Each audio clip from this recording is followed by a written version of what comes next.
నమస్తే. మనం చాలా మందితో రోజు మాట్లాడుతూ ఉంటాం, మనుషుల్ని కలుస్తూ ఉంటాం. అయితే మన మధ్యలో అంటే మనుషుల మధ్యలో మాటలే కాదు, వస్తువులే కాదు, ఇవి కాకుండా శక్తి మార్పిడి కూడా జరుగుతూ ఉంటుంది. కాకపోతే ఇది ఎంత లోతుల్లోంచి అవుతుందంటే ఇది మన ధ్యాసకి రాదు. మనం కొంతమందిని కలుసుకున్నప్పుడు మనకి ఒంట్లో శక్తి పెరిగినట్టుగా అనిపిస్తుంది. కొంతమందిని కలుసుకున్నప్పుడు లేదంటే కొన్ని పరిసరాలకు వెళ్ళినప్పుడు కొంతమందితో కూర్చుని మీరు కాసేపు కాలక్షేపం చేసినా కూడా మీకు మీ ఒంట్లో సారవంతా పిండేసినట్టుగా నీరసం వచ్చేస్తుంది. ఇలా ఎందుకు జరుగుతుంది? ఈ శక్తి మార్పిడి అనేది ఎలా జరుగుతుంది? మన దేహంలో జరిగేటువంటి రసాయనిక మార్పులు ఏమిటి? ఇవన్నీ నేను ఈరోజు వివరిస్తాను.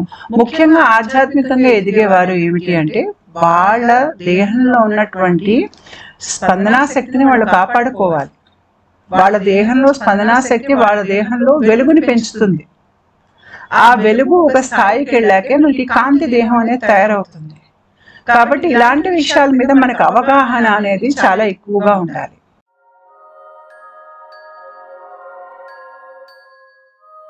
ముందు మనకి అంశం మీద పట్టు రావాలంటే మనకు అర్థం కావాల్సింది ఈ వెలుగు అంటే ఏమిటి? మనం పరమాత్మ అంటాం. పరమాత్మని మనం ఏ రకంగా వర్ణిస్తాము అంటే మనం పరమాత్మని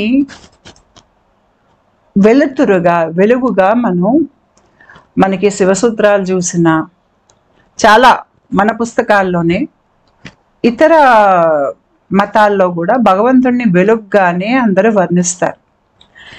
అయితే మరి జీవాత్మ అంటే ఏంటి అంటే జీవాత్మ ఇక్కడ ఉంటుంది గుండె భాగంలో. ఈ జీవాత్మ ఏంటి అంటే పరమాత్మ నుంచి వేరుపడిపోయి ఒక వెలుగు చుక్క వేరుపడిపోయి నేను వేరు, నా ఉనికి వేరు అని అనుకుంటున్నటువంటి ఈ వెలుగు చుక్కే జీవాత్మ. ఇదే మనందరం. అంటే మనం అందరం కూడా పరమాత్మ నుంచి వచ్చిన వాళ్ళమే. మన అసలు స్వరూపం కాంతి స్వరూపం. అయితే మనకి ఈ ప్రక్రియలో మన దేహంలో మనం రకరకాల సాధనలు చేయటం మూలంగా క్రియలు అనేవి రావటం, మనకి రకరకాలుగా లోపల శరీరంలో మార్పులు రావటం, కుండలిని సిమ్టమ్స్ రావటం లాంటివి జరిగినప్పుడు ఏమవుతుందంటే మీ దేహంలో రోజు రోజుకి కాంతి అనేది పెరుగుతుంది. అది మీకు కళ్ళు మూసుకున్న కళ్ళ వెనకాల మీకు రకరకాల వెలుగులు కనిపించటం. అంత క్రితం చీకటి ఉండేది కంటి వెనక, ఇప్పుడు మీరు కళ్ళు మూసుకున్నట్టయితే మీకు కొద్దిగా ఎక్కడో అక్కడ కొంత మీకు వెలుగు పొరలు అనేవి కనిపిస్తాయి. ఎంతగా మీకు వెలుగు పొరలు కనిపిస్తే మీరు అంతగా ఆధ్యాత్మికంగా ఎదుగుతున్నారు. కొన్నిసార్లు మనకి దర్శనాల్లో రకరకాల రంగుల వెలుగులు కూడా కనిపిస్తూ ఉంటాయి, బయట కూడా కనిపిస్తూ ఉంటాయి. మనకి ఎవరికి కనపడినటువంటి రంగులు మనకి కనిపిస్తూ ఉంటాయి. ఎందుకు కనిపిస్తాయంటే మనకి ఆధ్యాత్మిక ప్రక్రియలో మన దేహంలో స్పందనా శక్తి పెరిగే కొద్దీ, అంటే మన చైతన్య శక్తి పెరిగే కొద్దీ మన దేహంలో వెలుగు పెరుగుతుంది. మనం ఎన్లైటన్మెంట్ అని ఇంగ్లీష్లో అంటాం. ఎన్లైటన్మెంట్ అంటే ఏంటి? లైట్ అంటే వెలుగు. మనలో వెలుగు అనేది పెరగటం అంటే ఒకసారి మనం ఒక దివ్వెలా వెలగటం, అదే ఎన్లైటన్మెంట్. అంటే మన మీద మనకి స్పష్టత. మనకి ఎప్పుడైనా కూడా చీకట్లో ఉన్నప్పుడు చీకట్లో ఏముందో మనకి తెలియదు. ఇప్పుడు మీరు ఒక గదిలో చీకటి గదిలో ఉన్నారు, అంతా చుట్టూ చీకటి, ఆ గదిలో ఏముందో మీకు అర్థం కాదు. అక్కడ మీరు లైట్ వేసుకున్నప్పుడే ఆ గదిలో వస్తువులు మీకు కనిపిస్తాయి. అదేవిధంగా మన దేహంలో ఈ వెలుతురు పెరిగినప్పుడు, మనం సాధన చేసినప్పుడు మనకి వెలుతురు పెరుగుతుంది లోపల. ఆ పెరిగినప్పుడే ఆ పెరిగిన వెలుతురు ఆ వెలుతురులోనే, ఆ వెలుగులోనే మనల్ని మనం చూసుకోగలుగుతాం. మన సబ్కాన్షియస్ మైండ్లో ఏముంది అనేది మనం చూసుకోగలుగుతాం.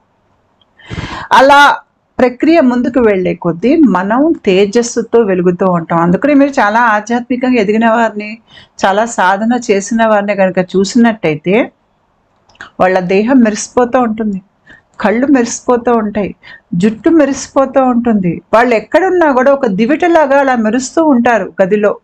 అందరూ వాళ్ళకేసి చూస్తారు, ఆ వెలుగుకేసి. అది ఎక్కడి నుంచి వచ్చిందో వెలుగు అంటే వాళ్ళ లోపల ఉన్నటువంటి జీవాత్మ వెలుగు, ఆ చైతన్యాన్ని వాళ్ళు చేరుకున్నారు స్పందన రూపంలో.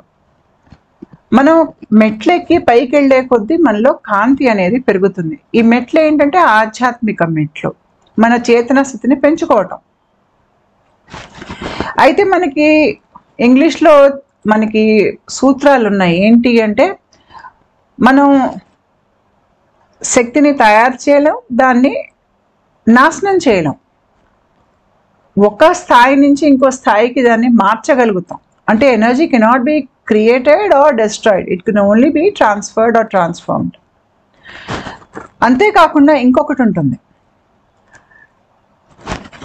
మీరు ఆటమ్ ఒక స్ట్రక్చర్ మీరు స్కూల్లో చదువుకుని ఉంటారు. మీకు మధ్యలో కేంద్రం ఉంటుంది, న్యూక్లియస్, దాని చుట్టూ మీకు ఈ ఎలక్ట్రాన్ ఆర్బిట్స్ ఉంటాయి. అయితే ఎలక్ట్రాన్స్ అవి కొద్దిగా వాటిలో శక్తి పెరిగింది అనుకోండి, వాటిలో ఊపు వచ్చి అవి పై స్పందన ఆర్బిట్కి వెళ్తాయి.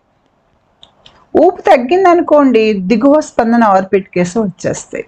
దీన్ని మన ఇప్పుడు చెప్పే అంశంతో మనం గనక చూసుకుంటేనే, ఇప్పుడు చెప్పిన విషయాలు, శక్తిని మనం వెలుగు అని అనుకుంటే మనలో ఉన్న శక్తిని మనం సాధన దాకా పెంచుకుంటాం. దాన్ని మనం నాశనం చేయలేం, దాన్ని సృష్టించలేం. మనం సాధన చేసినప్పుడు భగవంతుడి ఒక్క శక్తి మనలో పెరిగి ఆ వెలుగు మనలో నిండి మనం తిరిగి మన అసలు తత్వం జీవాత్మ తత్వానికి వెనక్కి వెళ్ళగలుగుతాం. అయితే భూమి మీద జీవితం ఎలాంటిదంటే, ఇక్కడ మీకు రకరకాల తలాల నుంచి, అంటే చాలా డైమెన్షన్స్ నుంచి రకరకాల జీవాలు ఇక్కడ మానవుల రూపంలో వాళ్ళు జన్మనెత్తుతారు. ఇక్కడ చీకటి లోకాల నుంచి వచ్చిన వాళ్ళు ఉంటారు, వెలుగు లోకాల నుంచి వచ్చిన వాళ్ళు ఉంటారు. వెలుగు లోకాల నుంచి వచ్చిన వాళ్ళల్లో మీకు సహజంగానే ఆధ్యాత్మిక చింతన, ఆధ్యాత్మిక లక్షణాలు మీకు వాళ్ళలో ఎక్కువ కనిపిస్తాయి. ఏదో ఒక కళలో లేదంటే జ్ఞానము ఏదో ఒకటి ఉంటుంది వాళ్ళల్లో. ఎవరైతే చీకటి లోకాల నుంచి వచ్చారో ఆ చీకటి లోకాల తాలూకు లక్షణాలు వాళ్ళల్లో మీకు ఎక్కువ కనిపిస్తాయి.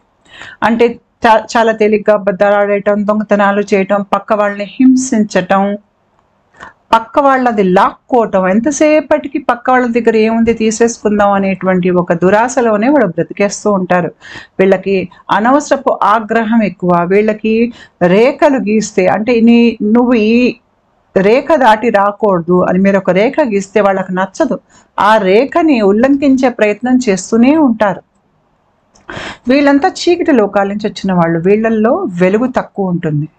వీళ్ళు కళ్ళు మూసుకుంటే వాళ్ళ లోపల చీకటి తప్ప వాళ్ళకి ఏమీ కనపడదు. అయితే వీళ్ళకి వెలుగు కావాలి. ఆ వెలుగు ఎక్కడి నుంచి వస్తుందంటే ఆధ్యాత్మికంగా ఎదుగుతున్న వారు, లేదంటే కొంత స్థాయి వరకు ఎదిగి ఉన్న వారిని చూస్తే వాళ్ళకి ఏమనిపిస్తుందంటే ఆ మనిషిలో వెలుగు తీసుకోవాలి అనేటువంటి ఒక ధ్యాస వాళ్ళకు వస్తుంది.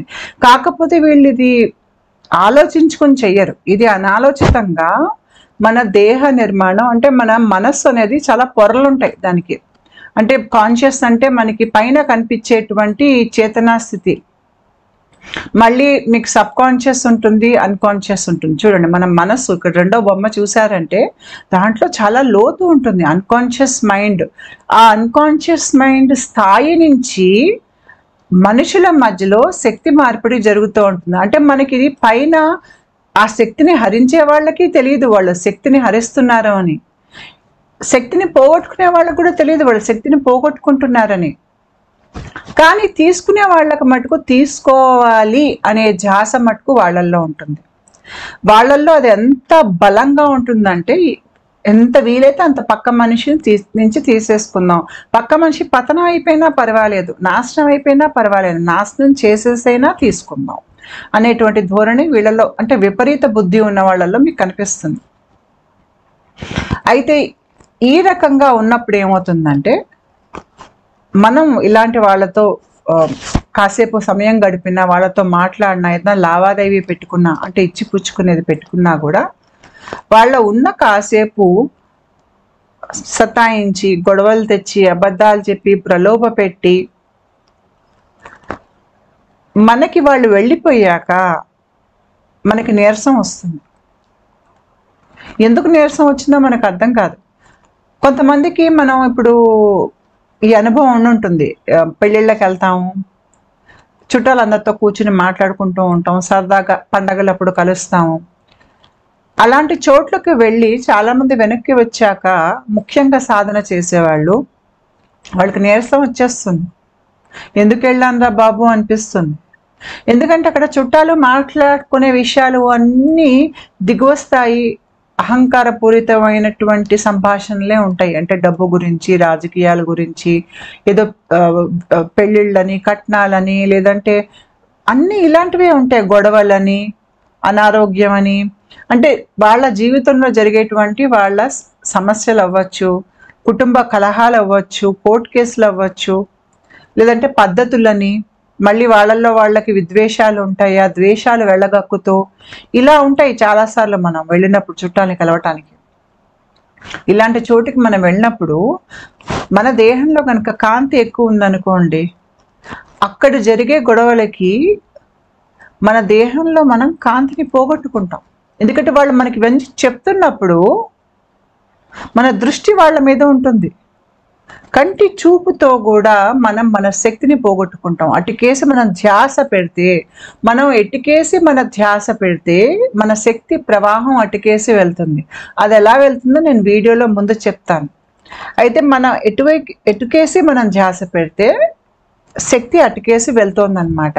శక్తి ఎలా వెళ్తుంది? ఇందాక నేను చెప్పాను, మీకు శక్తి ప్రవాహం ఎప్పుడు పైనుంచి కిందకి వెళ్తుంది. అంటే మీకు ఎక్కువ స్పందన ఉన్నటువంటి ఆర్బిట్ నుంచి తక్కువ స్పందన ఉన్నటువంటి ఆర్బిట్ కేసి మీకు శక్తి ప్రవాహం వెళ్తుంది, కింద నుంచి పైకి వెళ్ళదు. ఉదాహరణకి మీరు జలాన్ని తీసుకుంటే, ఒక నది ప్రవహిస్తుంది అనుకుందాం.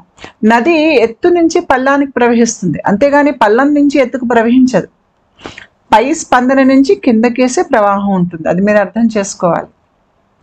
కాబట్టి అక్కడ ఇద్దరి మధ్యలో ఎవరి స్పందన కనుక ఎక్కువ ఉంటే వారి నుంచి శక్తి తక్కువ స్పందన వాళ్ళకేసి వెళ్తుంది. ఒకవేళ మీరు సాధన చేసి మీ శక్తిని కనుక చాలా పెంచుకున్నట్టయితే, మీరు కొంతమంది మనుషుల్ని కలిసిన, కొన్ని చోట్లు కాసేపు గడిపినా, అది కొన్ని ప్రాంతాల్లో కూడా శక్తి తక్కువ ఉంటుంది. అక్కడ కలహాలు, కొట్లాట్లు, అక్కడ ఏమైనా చాలా గొడవలే, మనుషులు ఒకళ్ళొకళ్ళు కొట్టేసుకుని హింసించుకున్నారనుకోండి, అక్కడ ఆ భాగం, ఆ స్థానంలో స్పందన తక్కువ ఉంటుంది. మనుషుల దుఃఖాలు, భయాలు అక్కడ విడుదలై ఉంటాయి. ఇవన్నీ చాలా, ఇవి ఒక గాఢమైన శక్తి లాంటి ఒక పొరని అవి అక్కడ ఉంటుంది కాసేపు. ఉదాహరణకి మీరు ఏదన్నా ఒక ఇంట్లోకి వెళ్ళారు, ఇల్లు అద్దెకి తీసుకుందాం అనుకున్నారు. ఆ ఇంట్లో అంతగతం ఉన్నటువంటి ఆలు మగులు విపరీతంగా గొడవలు పడేవారు. హింస అనేది చాలా ఎక్కువగా ఇంట్లో జరిగింది అని అనుకుందాం. వాళ్ళ ఇల్లు ఖాళీ చేశాక మీరు ఆ ఇంట్లోకి వెళ్ళే ప్రయత్నం చేస్తారు. మీరు ఆ ఇంట్లోకి వెళ్ళంగానే మీకు ఒక్కసారిగా దుఃఖం వచ్చేస్తుంది, మీకు తీవ్రమైనటువంటి కోపం వచ్చేస్తుంది. ఎందుకు? అక్కడ ఇంకా వాళ్ళ తాలూకు ముద్రలు, ఏదైతే వాళ్ళ తాలూకు కోపం ఆ భావోద్వేగం ఒక ముద్ర అక్కడ ఉంది, దుఃఖం తాలూకు ముద్ర అక్కడ వాళ్ళు విడుదల చేశారు. ఆ శక్తి అక్కడ ఉంది. ఇంకా మనం అక్కడికి వెళ్ళేసరికి అది మనకి తెలుస్తుంది, మనకి స్పందన ఎక్కువ ఉంటుంది. కాబట్టి మన దేహంలో కొంత మనకి శక్తి బయటికి వెళ్తుంది. కాబట్టి నేను చెప్పాను, ఎక్కువ స్పందన నుంచి తక్కువ స్పందనకి వెళ్తుంది. అప్పుడు ఏమవుతుందంటే మనకి దుఃఖం వచ్చేస్తుంది, మనకేంటో పిండేసినట్టుగా మనకి నీరసం వచ్చేస్తుంది, అక్కడ ఉండలేము, తలనొప్పి వస్తుంది, వెళ్ళిపోతాం అక్కడి నుంచి మనం. మీకు సాధన చేసి మీ దేహంలో శక్తి పెంచుకునే కొద్దీ మీకు చుట్టుపక్కల ఇలాంటి విషయాలు మీరు పసిగట్టగలుగుతారు. సైకిక్ ఎబిలిటీస్ అంటారు వీటిని. ఇవి మామూలు మనుషులు పసిగట్టలేరు. కాబట్టి మీరు ఇక్కడ అర్థం చేసుకోవాల్సింది ఏంటంటే, మీ శక్తి అనేది అది మీ దేహంలో వెలుగు రూపంలో ఉంటుంది. ఆ వెలుగు రూపంలో ఉండేటువంటి ఈ శక్తి మీరెంతో సాధన చేసి మీరు సరిగ్గా బ్రతికినప్పుడు, మీ గురువులు మీకు పంపించే దీక్ష, దీని ఫలితంగా మీలో వెలుగు పెరుగుతోంది. మనకి ప్రక్రియ జరుగుతున్నప్పుడు మనకి మన వెలుగు ఎలా కాపాడుకోవాలో మనకి తెలియదు కొత్తలో. అంటే ఇప్పుడు మనం నీళ్ళల్లో దూకాము, మనకి ఈత రాదు. ఈత రాక మనం కాళ్ళు చేతులు కొట్టుకుంటాం. అదే రకంగా ఆధ్యాత్మికంగా ఎదిగేవారు కొత్తలో వాళ్ళకి ఇవన్నీ విషయాలు తొందరగా అర్థం కాదు. వాళ్ళకి ప్రక్రియ చాలా ముందుకెళ్ళి ఒక స్థాయికి వెళ్ళాక ఇవన్నీ అర్థం అవుతాయి. అర్థమయ్యేసరికి వాళ్ళు ఏం చేస్తారు అంటే వాళ్ళ జీవితంలో వాళ్ళ శక్తిని హరించే విషయాలు కానీ, పనులు కానీ, మనుషులను కానీ, ప్రాంతాలని కానీ తీసేస్తారు. మీరు చాలామంది ఆధ్యాత్మికంగా ఎదిగిన వారిని చూస్తే యోగుల్ని కానీ వాళ్ళు ఎవరితో ఎక్కువగా కలవటానికి ఇష్టపడరు. వాళ్ళు ఎక్కువగా ఒంటరిగా ఉండటానికి ఇష్టపడతారు. వెళ్ళి ఏ గృహంలోనే వెళ్ళి కూర్చుంటారు. ఎందుకు? వాళ్ళ వెలుగు పోతుంది కాబట్టి. సామాన్యులు వాళ్ళ స్పందన తక్కువ ఉంటుంది. వాళ్ళు ఎక్కువసేపు అలాంటి గుంపులో గనక కూర్చున్నట్టయితే ఆ సామాన్యుల నుంచి వచ్చేటువంటి భయం, వాళ్ళ ప్రలోభాలు, వాళ్ళ బాధలు, ఆ దుఃఖం తాలూకు ముద్రలు ఏవైతే వాళ్ళు విడుదల చేస్తారో దాని ప్రభావం ఆధ్యాత్మికంగా ఎదిగిన వారి మీద ఉంటుంది. మనకి పూర్తి స్థాయి ఆధ్యాత్మికంగా ఎదిగాక మనకి మన శక్తిని రక్షించుకోవటం వచ్చాక అప్పుడు మీరు వెళ్ళి అందరినీ కలవచ్చు.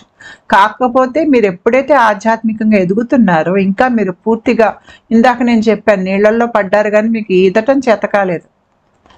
ఆ ఈదటం రానప్పుడు ఏమో చేయాలి అంటే మనం మన శక్తిని కాపాడుకోవాలంటే మన శక్తి ఏ రకంగా పోతుందో మనం గ్రహించాలి. అయితే ముందు మనల్ని మనం అర్థం చేసుకుందాం. మన దేహంలో 3 విషయాలు మనం స్పష్టంగా అర్థం చేసుకోవాలి. ఈ శక్తి మార్పిడి మనుషుల మధ్యలో జరుగుతుంది అంటే 3 విషయాలు మనం స్పష్టంగా అర్థం చేసుకోవాలి. నేను ఎప్పుడూ చెప్తుంటా, మన దేహం సగం స్త్రీతత్వం, సగం పురుషతత్వం. ఎడం వైపు భాగం అంతా స్త్రీతత్వం, కుడివైపు భాగం అంతా పురుషతత్వం. కుడివైపు భాగం మీకు సూర్యుడు, ఎడం వైపు భాగం మనస్సు, చంద్రుడు.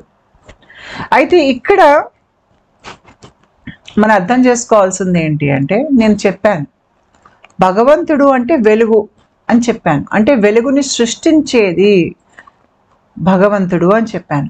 భౌతిక లోకంలో అంటే మనం చుట్టూ చూసేటువంటి జగత్తు ఉంది చూడండి. ఈ జగత్తులో వెలుగు ఎక్కడి నుంచి వస్తుంది? ఆ వెలుగు వచ్చే కేంద్రం ఏంటి అంటే సూర్యుడు. వేరే గ్రహాలు కానీ, మీకు వస్తువులు కానీ ఏవైనా కూడా ఆ సూర్యుడి వెలుగు ఆధారంగానే బ్రతుకుతాయి. అవి వెలుగును సృష్టించుకోలేవు. భూమి మీద ఉన్నటువంటి మొక్కలకు కానీ, జంతువులకు కానీ, మనకి కూడా సూర్యుడి ఒక కాంతితోనే మనకి ఉనికి అనేది ఉంటుంది. మనం ఏదైనా చూడాలంటే సూర్యకాంతి కావాలి. అయితే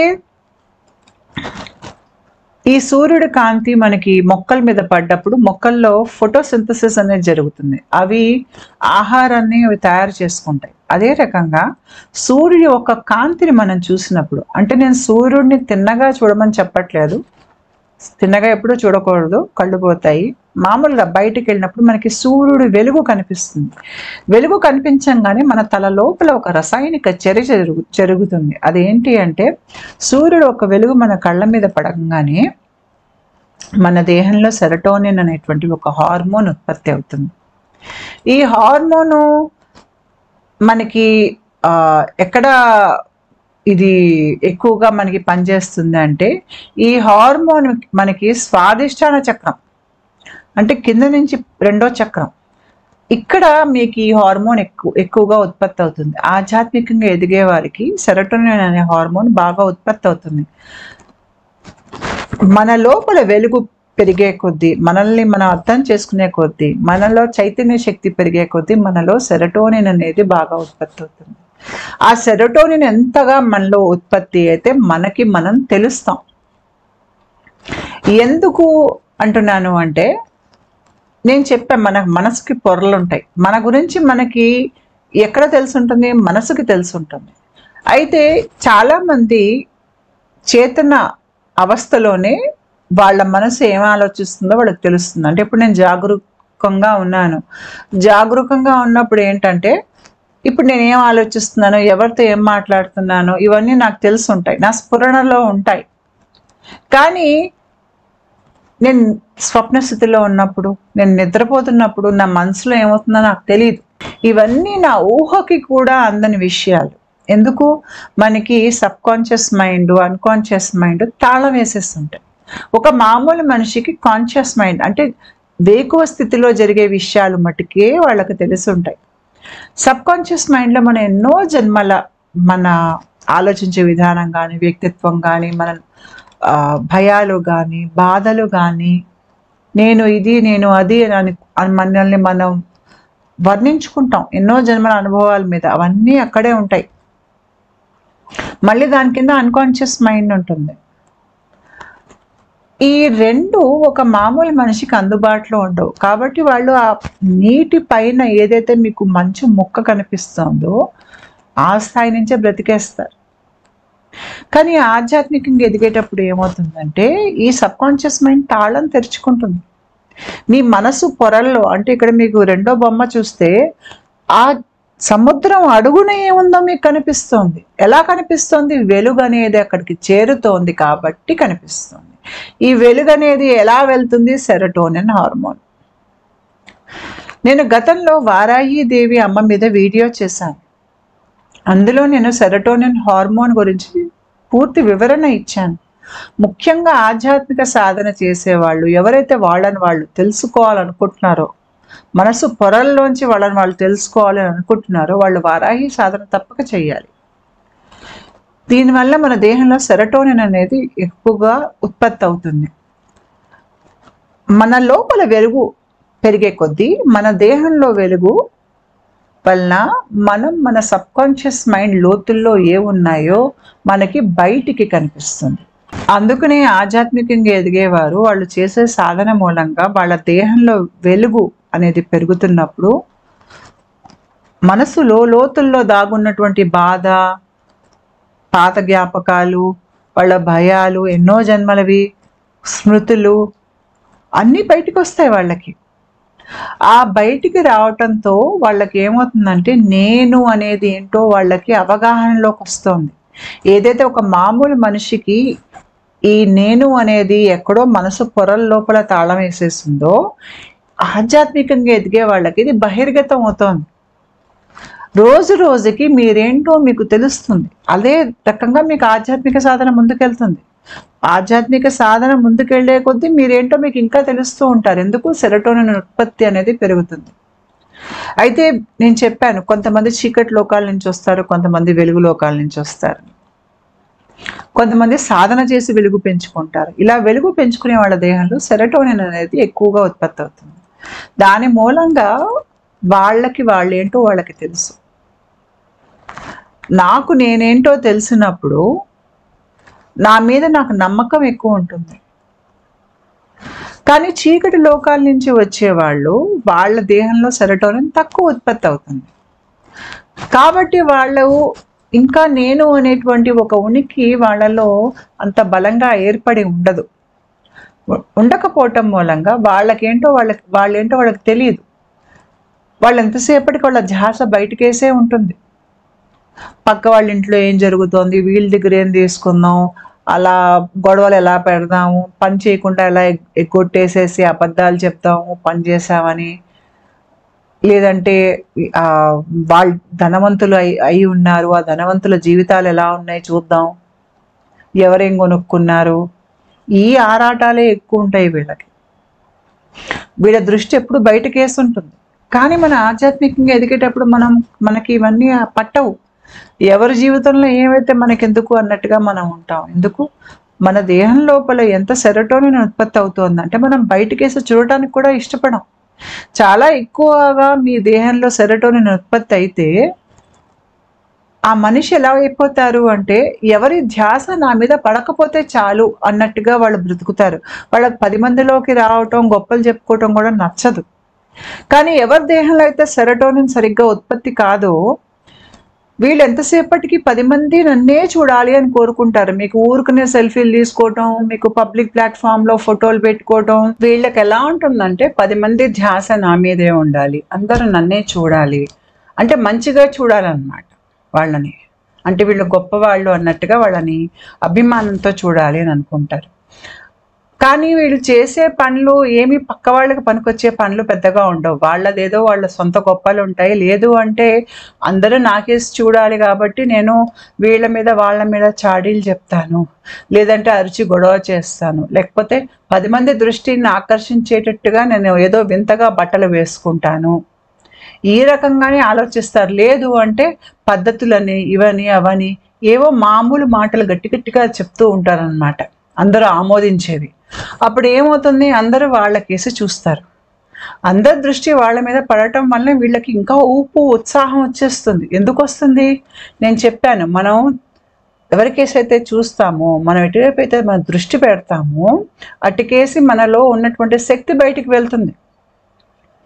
ఇది అందరికీ తెలియదు. కాబట్టి మీరు ఎటుకేసి చూస్తున్నారు, దేని మీద ధ్యాస పెడుతున్నారు అనేది మీరు ఆధ్యాత్మికంగా ఎదిగే కొద్దీ మీరు ఈ విషయం ఎక్కువగా మీరు ఆలోచించుకోవాలి. ఎటుకేసి చూస్తున్నాను నేను అనేది. మీరు అంతమంది దృష్టి వాళ్ళ మీద పడేసరికి వీళ్ళకి ఇంకా ఉత్సాహం ఎక్కువ వచ్చేస్తుంది. వచ్చేసి ఇంకా ఇంకా చెప్పేస్తూ ఉంటారు, ఇంకా ఇంకా 10 మంది దృష్టిలో పడాలనుకుంటారు. ఎందుకు? మనకి సొంతంగా శక్తి లేదనుకోండి, పక్క వాళ్ళ నుంచి మనకి శక్తి చాలా ఎక్కువగా వచ్చిందనుకోండి, మనం జీవితంలో ఎదుగుతాం. మీరు కావాలంటే సినిమా వాళ్ళని, లేదంటే కొంతమంది ఉంటారు 10 మంది దృష్టిలో రావటం మూలంగా వాళ్ళ ఏకంగా చాలా ధనవంతులైపోతారు, వాళ్ళకి పేరు ప్రఖ్యాతలు వచ్చేస్తాయి. ఎందుకు వస్తాయి?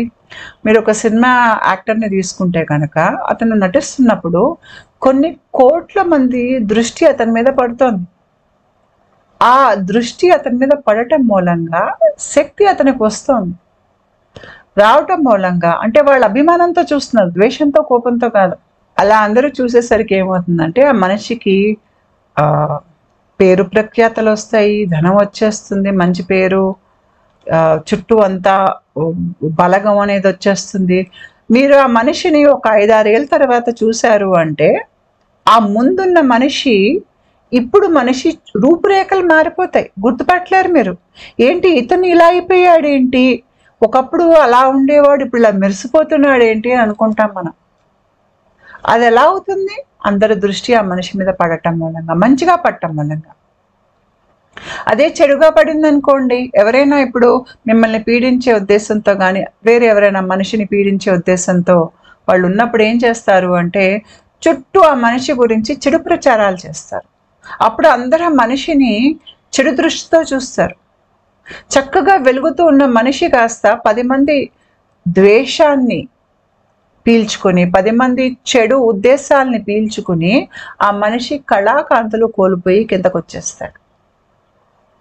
ఇలా మనకి తెలియకుండానే మనసు పొరల్లో లోతుల నుంచి మనకి శక్తి అనేది చుట్టూ ఉన్నటువంటి పరిసరాలతో కానీ మనుషులతో కానీ మనం శక్తి వెళ్ళటం కానీ మనకి రావటం కానీ జరుగుతూ ఉంటుంది. కాకపోతే శక్తి ప్రవాహం ఎప్పుడు ఎక్కువ నుంచి తక్కువకి వెళ్తుంది, అది గుర్తుపెట్టుకోండి.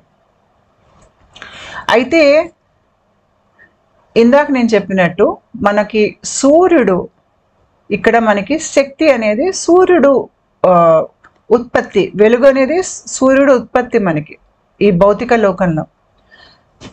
ఆ సూర్యుడు వెలుగు మన మీద పడ్డప్పుడు మన దేహంలో సెరటోనిన్ అనేటువంటి హార్మోన్ ఉత్పత్తి అయ్యి, ఆ హార్మోన్ ఏంటంటే దానికిను మనకి స్వాదిష్టాన చక్రానికి సంబంధం ఉంటుంది. ఆ హార్మోన్ మనలో ఎక్కువయ్యే కొద్దీ మనం ఏంటో మనకి తెలుస్తుంది. ఎందుకు? ఆ వెలుగు మనకి సబ్కాన్షియస్ మైండ్ దాకా వెళ్తుంది. వెళ్ళి సబ్కాన్షియస్ మైండ్ పొరల్లో ఉన్నవన్నీ మనకి బయటికి రావటం మొదలవటం. అంతేకాకుండా ఈ ఆధ్యాత్మిక ప్రక్రియ అనేది ముందుకు వెళ్ళటం. ఈ సెరటోనిన్ హార్మోన్ నా దేహంలో బాగా ఉత్పత్తి అయిందనుకోండి, అప్పుడు నేనేంటో నాకు తెలుసు. ఎవరు నాకు వచ్చి చెప్పనక్కర్లేదు, నువ్వు ఇది నువ్వు అది అని అన్నా కూడా నేనేంటో నాకు తెలుసు. ఆ ధీమా ఆ మనిషిలో మీకు కనిపిస్తుంది. తర్వాత మీకు ఆ మనిషిలో ఆ వెలుగు కనిపిస్తుంది, జ్ఞానం కనిపిస్తుంది, ఆ మంచి వ్యక్తిత్వం అనేది మీకు ఆ మనిషిలోంచి ఉట్టిపడుతూ ఉంటుంది అన్నమాట. ఇది వెలుగు ఒక్క మన మీద ప్రభావం. అయితే ఇక్కడ మన దేహం ఏ రకంగా నిర్మాణం అయ్యిందని గనుక మనం చూసినట్టయితే, ఇందాక నేను చెప్పాను, కుడివైపు భాగం పింగళానాడి, సూర్యనాడి, ఎడంవైపు భాగం చంద్రనాడి, ఈడానాడి. ఇక్కడ వెలుగుని ఉత్పత్తి చేసేది ఎవరు అంటే సూర్యుడు. మరి చంద్రుడు వెలుగుని ఉత్పత్తి చేస్తాడా అంటే కాదు. చంద్రుడు కేవలం వెలుగుని ప్రతిబింబంగా మనకి చూపిస్తాడు. అంటే సూర్యుడు ఒక్క వెలుగు చంద్రుడి మీద పడి ఆ సూర్యుడు వెలుగు ఒక్క ప్రతిబింబమే మనకి చంద్రుడి మీద కనిపిస్తుంది. అంటే చంద్రుడు వెలుగు సృష్టించాడు ఇక్కడ. తర్వాత మనిషి దేహం, ఈ మూడు తీసుకుందాం మనం ఇక్కడ. అంటే ఈ విషయం అర్థం చేసుకోవడానికి ఇక్కడ మనం సూర్యుడిని, చంద్రుడిని, మనిషి దేహాన్ని మనం అర్థం చేసుకుంటే గనక ఇదంతా మీకు గుహ్య విద్యలోకి వస్తుంది, అంటే అకల్ట్ నాలెడ్జ్లోకి వస్తుంది. కాబట్టి ఇక్కడ నేను ఎలా దీన్ని నేను వర్ణిస్తున్నాను అంటే సూర్యుడు, చంద్రుడు, మనిషి దేహం, ఈ మూడు అర్థం చేసుకుందాం. అయితే సూర్యుడిని మనం రసాయనికంగా పోల్చాలి అంటే గంధకం అంటే సల్ఫర్. సూర్యుడిని మనం సల్ఫర్గా అనుకుందాం. చంద్రుడిని మనం మెర్క్యూరీగా అనుకుందాం, అంటే పాదరసం. మనిషి దేహాన్ని ఉప్పుగా అనుకుందాం. ఉప్పుల్లో రకాలు ఉంటాయి, ఉప్పు. అయితే నేను ఎందుకు సూర్యుడిని సల్ఫర్తో పోల్చాను అంటే సల్ఫర్ కూడా వెలుగును ఉత్పత్తి చేస్తుంది. కొన్ని సందర్భాల్లో సరైనటువంటి అక్కడ వాతావరణం ఉంటే సల్ఫర్లోంచి వెలుగు అనేది ఉత్పత్తి అవుతుంది. తర్వాత సూర్యుడు రంగు, సల్ఫర్ రంగు ఒకటే. అంతేకాకుండా ఈ సల్ఫర్కి మన మణిపుర చక్రం అంటే పొట్టభాగం, అక్కడ మీకు అగ్నితత్వం ఉంటుంది, అక్కడ కూడా మీకు సంబంధం ఉంటుంది. అందుకనే ఇక్కడ నేను సూర్యుడిని సల్ఫర్తో పోల్చాను. అయితే నేను ఇందాక చెప్పాను సూర్యుడు అంటే వెలుగు, భగవంతుడు కూడా వెలుగు. మనలో ఆధ్యాత్మిక శక్తి పెరిగే కొద్దీ మనలో పెరిగేది వెలుగు. కాబట్టి ఇక్కడ మనం వెలుగుని భగవంతుడు ఒక శక్తిగా చూద్దాం. అంటే ఇక్కడ మనం సూర్యుడిని భగవంతుడు ఒక తేజస్సుగా చూస్తున్నాం. సల్ఫర్ ఏంటి అంటే భగవంతుడు ఒక తేజస్సుగా చూద్దాం. ఈ తేజస్సు మనలో పెరిగే కొద్దీ మనలో మన కర్మలు అనేవి కాలిపోతాయి. ఇవి అందుకని మీరు చూడండి, మీకు చాలా మన దేవుళ్ళ బొమ్మల్లో, కాళీమాత కొన్ని బొమ్మల్లో కూడా నేను చూశాను, అగ్ని పట్టుకుని ఉంటుంది అమ్మ చేతిలో. అది ఎందుకు ఉంటుంది అంటే అగ్ని అనేది ట్రాన్స్మిటేషనల్ ఫైర్. అంటే మన దేహం లోపల మురికిని, కర్మని తొలగించగలిగేటువంటి శక్తి అగ్నికి ఉంటుంది. అగ్ని అన్నిటినీ దగ్ధం చేసేస్తుంది, మన కర్మల్ని కూడా దగ్ధం చేసేస్తుంది. ఆ శక్తి అక్కడ ఉంటుంది. అందుకని అది అగ్నిగా మనం చూడొచ్చు. తర్వాత చంద్రుడు నేను ఇందాక చెప్పాను, సూర్యుడు ఒక వెలుగుని ప్రతిబింబిస్తాడు. చంద్రుడు అంటే మనస్కి సంబంధించినటువంటి గ్రహం, మనోకారకుడు. చంద్రుడు మీకు వ్యాక్సింగ్ వేనింగ్ అవుతుంది. అంటే చంద్రుడు మీకు క్షీణిస్తాడు, మళ్ళీ వృద్ధిలోకి వస్తాడు. అలా అవుతున్నప్పుడు దాని ప్రభావం మన మీద ఉంటుంది, మన మనస్థితి మీద. ముఖ్యంగా ఎవరికైతే ఆధ్యాత్మిక జాగృతి జరుగుతుందో వాళ్ళకి బాగా తెలుస్తుంది సంగతి. పౌర్ణమికి మనం ఆలోచించే విధానం వేరేగా ఉంటుంది, అదే అమావాస్యకి ఒక రకంగా ఉంటుంది. అయితే దీన్ని రసాయనిక పరంగా చూడాలి అంటే చంద్రుడికి మనం సరిగ్గా ఏది ఉంది రసాయనికంగా అంటే అది మర్క్యూరీ, లేదు అంటే పాదరసం. ఎందుకు అంటే చంద్రుడు ఏ రకంగా సూర్యుడి కాంతిని ప్రతిబింబిస్తాడో పాదరసం వెలుగుని ప్రతిబింబిస్తుంది. అందుకు పాదరసం మనకి మనసుకి సూచన అది. తర్వాత మనిషి దేహం మీకు మట్టితో తయారైనటువంటి దేహం. మట్టి అంటే దాంట్లో ఉప్పు ఉంటుంది, మనకి చెమట పడితే ఉప్పు వస్తుంది. మీరు కాస్త ఏదైనా కాస్త మీరు చెయ్యి నాకినా మీరు ఎక్కడైనా చూసినా ఉప్పగా ఉంటుంది, ఉప్పు అనుకుందాం. అయితే ఇక్కడ మీరు ఒకటి అర్థం చేసుకోవాలి, బాగా ఆధ్యాత్మికంగా ఎదిగిన వాళ్ళు ఉన్నారు చూడండి, యోగులు. వాళ్ళకి చెమట పట్టదు, వాళ్ళ శరీరంలోంచి దుర్వాసన రాదు. ఎందుకు రాదు వాళ్ళ దేహంలో ఈ సూర్యుడి ఒక్క శక్తి లేదంటే సల్ఫర్ ఒక్క శక్తి చాలా దేదీప్యమానంగా ఆ మనిషి దేహంలో వెలుగు పెరిగిపోయి కాంతి ఇలా విరజమ్ముతోంది. మన దేహంలో బాగా వెలుగు ఎక్కువ ఉందనుకోండి, వెలుగు ఎక్కువ అయ్యేసరికి మన దేహంలో మురికి వాసనలు అనేవి ఉండవు. ఎందుకు? మన ఆత్మ అనేది అట్లా దేదీప్యమానంగా వెలిగిపోతోంది. కొంతమంది ఉంటారు, వాళ్ళ దేహంలోంచి దుర్వాసన వస్తూ ఉంటుంది. ముఖ్యంగా ఇలాంటి వాళ్ళు దుర్మార్గులై ఉంటారు. లేదంటే వాళ్ళు చేసే పనులు కానీ, ఆలోచించే విధానం కానీ, అంటే వారి నోట్లోంచి వచ్చే మాట కానీ, వాళ్ళ చేతి లోంచి చేసే వాళ్ళ చర్య కానీ ఏది మంచికి ఉపయోగపడదు. అది అంతా చెడుకే వాడతారు. ఇలాంటి వాళ్ళు గనక మీరు మీ ఇంట్లోకి వచ్చినా, మీ దగ్గరకు వచ్చినా, వాళ్ళు చాలామంది వాళ్ళు సరిగ్గా శ్రద్ధ తీసుకోరు శారీరక శుభ్రత మీద. ఎందుకు తీసుకోరంటే వాళ్ళకి ముక్కు సరిగ్గా పనిచేయదు వాళ్ళకి. ఎందుకంటే వాళ్ళు ఎక్కువగా మూలాధార స్థానం నుంచి బ్రతుకుతారు. ఇలాంటి వ్యక్తిత్వ దోషాలు ఉన్న వాళ్ళని ఇంగ్లీష్లో నార్సిసిస్ట్ అని అంటారు. మళ్ళీ వీళ్ళలో చాలా రకాలు ఉంటారు. నేను వీళ్ళ మీద కూడా గతంలో వీడియోస్ చేశాను. మీరు ప్లేలిస్ట్లో సైకాలజీ అనేటువంటి ఫోల్డర్కి వెళ్ళారు అంటే వీళ్ళ మీద మొత్తం వివరణ నేను ఇచ్చి ఉన్నాను.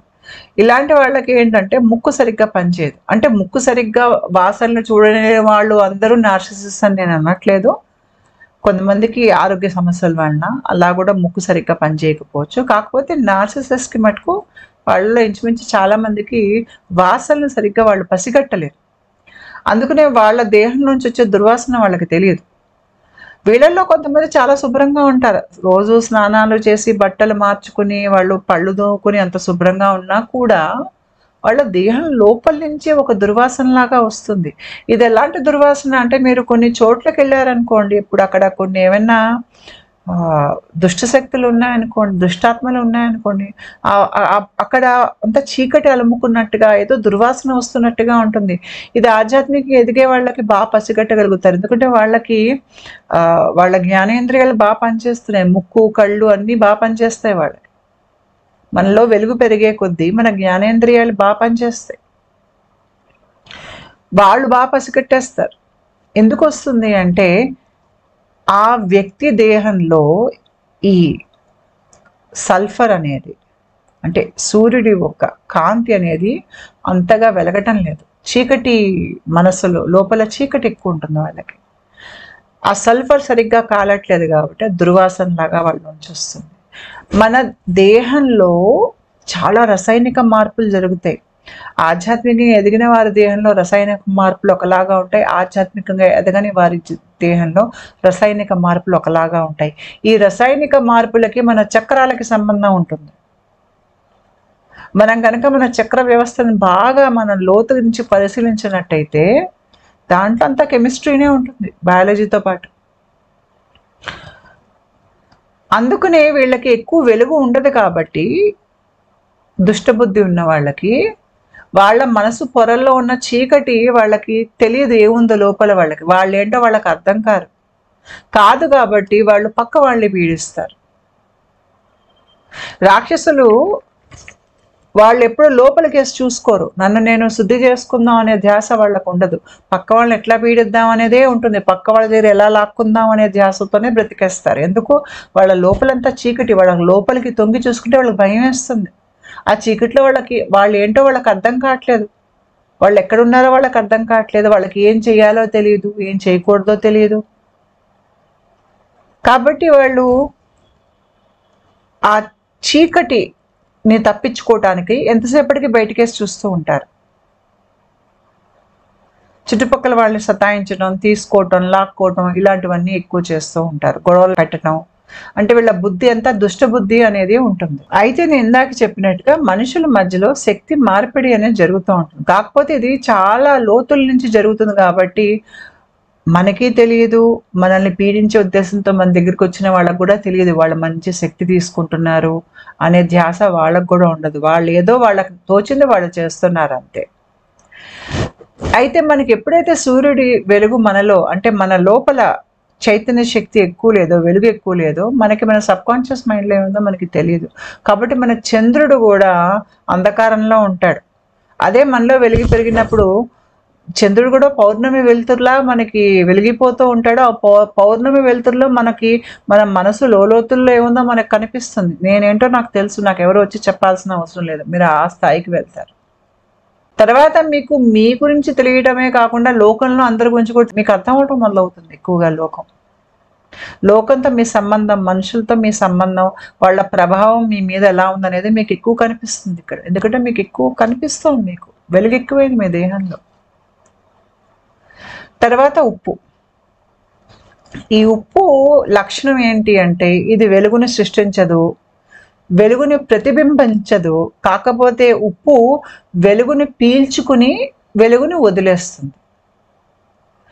అంటే ఎవరైతే ఇతరుల్ని పీడిస్తూ బ్రతుకుతారో, ఎక్కువగా మూలాధార చక్ర స్థాయి నుంచి బ్రతుకుతారో, మూలాధారం ఇప్పుడు మీకు మనం శని ఉప్పుకి సంబంధం ఉంటుంది. ఉప్పు మనం ఎవరి నుంచి తీసుకోం. ఎందుకు? శనితో సంబంధం ఉంటుంది, శనీశ్వరుడితో. అయితే శనీశ్వరుడికి పాదాలకి సంబంధం ఉంటుంది. పాదాలకి లింక్ ఏ చక్రతో ఉంది? మూలాధార చక్రంతో ఉంది. మూలాధార చక్ర స్థాయి నుంచి మీకు ఎక్కువగా ఈ దుష్ట బుద్ధి ఉన్న వాళ్ళే ఎక్కువగా ఉంటారు. అంటే మామూలుగా మనుషులందరూ మూలాధార చక్రం నుంచే బ్రతుకుతారు. కాకపోతే చాలా ఎక్కువగా హింసా ప్రవృత్తి ఉన్న వాళ్ళు ఇంకా దాంట్లో ఇంకా దిగువ భాగాల నుంచి వాళ్ళు బ్రతుకుతూ ఉంటారు. వాళ్ళకి హింస ఎక్కువ, వాళ్ళకి ఒక వ్యక్తిత్వం అనేది ఉండదు, తేలిగ్గా అబద్ధాలు చెప్తారు, మోసాలు చేస్తారు. వాళ్ళకి ఏదైనా కావాలంటే అది హరించేస్తారు పక్క వాళ్ళ నుంచి. ఆ రకం తత్వం ఉన్న వాళ్ళు ఎక్కువగా అక్కడ ఉంటారు. అందుకనే ఉప్పు వాళ్ళు మనతో సంపర్కంలోకి వచ్చినప్పుడు మన దేహంలో వెలుగు వాళ్ళు పీల్చుకుంటారు. ఎట్లా పీల్చుకుంటారో నేను ఇప్పుడు చెప్తా, కాస్త ముందు చెప్తా. ఆ పీల్చుకోవాలి అంటే మనకి మన దేహంలో ఒక మార్పు రావాలి. అంటే మనలో భావోద్వేగాలు పెరిగిపోవాలన్నమాట. ఒక్కసారి మనం పట్టు కోల్పోవాలి మన మీద. మనకి ఆగ్రహం రావాలి, కోపం భయం రావాలి, దుఃఖం కలగాలి, అవమానం కలగాలి. అలా మనం ఆ బాధల్లోంచి మనం వెళ్తున్నప్పుడు మన దేహంలో వెలుగును మనం పోగొట్టుకుంటాం. ఆ వెలుగు వాళ్ళు పీల్చుకుంటారు. అందుకని మీరు చూడండి, ఈ క్రూరత్వం, హింస ఉన్నవాళ్ళు పక్క వాళ్ళని పీడించి వాళ్ళు ఏడుస్తుంటే వీళ్ళ చూసి ఆనందపడుతూ ఉంటారు. ఈ ఆనందం వాళ్ళకి ఎక్కడి నుంచి వస్తుంది? పైశాచిక ఆనందం. అంటే ఆ ఏడ్చే మనిషి వాళ్ళ శక్తిని కోల్పోతున్నారు. ఆ శక్తి వీళ్ళు పీల్చుకుంటున్నారు. పీల్చుకుని, నేను చెప్పాను ఉప్పు ఒక తత్వం ఏంటి, శక్తిని పీల్చుకుని మళ్ళీ వదిలేస్తుంది. సో ఆ మనిషి శక్తిని పీల్చుకునే వాళ్ళల్లో కూడా శక్తిని ఉంచుకోలేరు. ఎందుకంటే వాళ్ళకంతా లోపల చీకటి. ఎక్కడ నిలుపుకుంటారు ఆ శక్తిని? దాన్ని మళ్ళీ వాళ్ళు బయటికి విడుదల చేసేటప్పుడు ఎట్లా విడుదల చేస్తారు? వాళ్ళు ఏదో గర్వంతో, అహంకారంతో, నవ్వుతూ, ఆనందపడిపోతూ, పైశాచికంగా ఆ రకంగా ఆ శక్తిని మార్చుకుంటారు. ఆ రకంగా దాన్ని విడుదల చేస్తారు. వీళ్ళకి శక్తి ఎక్కడి నుంచి వచ్చింది? ఆ ఏడుస్తూ బాధపడే వ్యక్తి నుంచి ఆ శక్తి వీళ్ళకు వచ్చింది. వీళ్ళకి సొంత శక్తి అనేది ఉండదు. వీళ్ళు చీకటి, వీళ్ళ మనస్సు అంతా చీకటి ఉంది కాబట్టి, వీళ్ళు చీకటి లోకాల నుంచి వచ్చారు కాబట్టి వాళ్ళలో స్వతహాగా వెలుగు ఉండదు. ఆ వెలుగు పక్క వాళ్ళ నుంచి హరించాలి వాళ్ళు. ఇన్ని రసాయనిక మార్పులు మన దేహంలో జరుగుతున్నాయి. అందుకని ఇలాంటి వాళ్ళు ఎక్కువగా ఎవరిని గురి చేస్తారు వాళ్ళ దుర్బుద్ధికి అంటే, ఎవరిలో అయితే మీకు వెలుగు ఎక్కువ కనిపిస్తుందో, అంటే ఎప్పుడు మనుషులు ఎవరైతే ఎక్కువ ఆనందంగా ఉంటారో, ప్రశాంతంగా ఉంటారో, 10 మందికి మంచి చేసేటువంటి ఉద్దేశంతో బ్రతుకుతారో, సౌమ్య స్వభావులై ఉంటారో, కరుణామూర్తులై ఉంటారో, జ్ఞానవంతులై ఉంటారో, ఇలాంటి వాళ్ళు సాత్విక తత్వంలో ఉంటారు. ఎందుకుంటారు? వాళ్ళ దేహంలో వెలుగు అనేది చాలా ఎక్కువగా ఉంది. వెలుగు చాలా ఎక్కువ ఉందనుకోండి, మనం సాత్విక తత్వంలోకి వెళ్తాం. మన దేహంలో సెరోటోనిన్ చక్కగా ఉత్పత్తి అవుతుంది. మనకి బయట విషయాల మీద ఆసక్తి ఉండదు. అలాంటి వాళ్ళు వీళ్ళ దృష్టికి వచ్చారనుకోండి, ఆ దుష్టాత్మలు ఏమనుకుంటారంటే సాత్విక తత్వం అంటే పిరికితనం అనుకుంటారు. వాళ్ళకి అర్థం కాదు సాత్విక తత్వం అనేది చాలా దానికి మనోబలం ఎక్కువ ఉండాలి. మనోబలం ఎక్కువ ఉన్న వాళ్ళకే సాత్విక తత్వం ఉంటుంది. ధైర్యం లేని వాళ్ళకి సాత్విక తత్వం ఉండదు. వాళ్ళు ఏమనుకుంటారంటే ఈ మనిషిని పీడించటం, లేదంటే హింసించటం లాంటిది చేసి ఏదో ఒక మాట అనేస్తే ఆ మనిషి ఒకసారి కంగారు పడిపోతాడు. ఆ కంగారు చూసి వీళ్ళు ఆనందపడిపోతూ ఉంటారు. వాళ్ళు ఇంతే ఆలోచిస్తారు, ఇలాంటి పనులే చేస్తూ ఉంటారు. అప్పుడు అది ఏమవుతుంది, ఆ మనిషి కంగారు పడ్డప్పుడు, బాధపడ్డప్పుడు, భయపడ్డప్పుడు ఒంట్లోంచి శక్తి విడుదలవుతుంది. అంటే నేను ఎలాంటి వారి గురించి చెప్తున్నాను అంటే, ఇంకా వాళ్ళు పూర్తిగా దివ్యాత్మలుగా మారని వారి గురించి చెప్తున్నాం. మనం ఇంకా మార్గంలో మెట్లెక్కుతున్నాం పైకేసి. మనలో వెలుగుని పెంచుకుంటున్నాం. ఇంకా ఆ స్థితికి మనం చేరలేదు. కాకపోతే మన దేహంలో వెలుగుంది. ఆ వెలుగును పోగొట్టుకోగలిగేటువంటి పరిస్థితి వస్తే కొంత వెలుగు పోతుంది. మనం ఇలాంటి వాళ్ళకి చాలా ఆకర్షణీయంగా కనిపిస్తాం. దుష్ట బుద్ధి ఉన్నవాళ్ళు ఎప్పుడు వెళ్ళి ప్రశాంతంగా కూర్చునే వాళ్ళనే గెలుగుతారు. ఎందుకంటే ఆ ప్రశాంతంగా వెలిగే మనిషిలో శక్తి ఉంటుంది, ఆధ్యాత్మిక శక్తి ఉంటుంది. ఆ ఆధ్యాత్మిక శక్తి వీళ్ళకి ఆహారం. ఎందుకంటే వాళ్ళు సొంతంగా వాళ్ళు తయారు చేసుకోలేరు ఆహారం.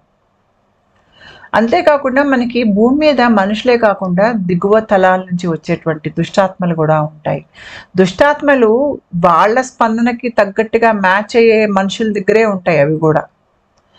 మనం విడుదల చేసేటువంటి భయం కానీ, బాధ కానీ వాటికి ఆహారం అవుతుంది. కాబట్టి వాళ్ళ చుట్టూ అంటి పట్టుకుని ఉంటాయన్నమాట. వాళ్ళ ప్రభావం కూడా వీళ్ళ మీద ఉంటుంది. ఇవన్నీ మనం అర్థం చేసుకోవాలి. లేదంటే మనం మన శక్తిని పోగొట్టుకుంటాం. మనకి మన ఇళ్లల్లో చూస్తే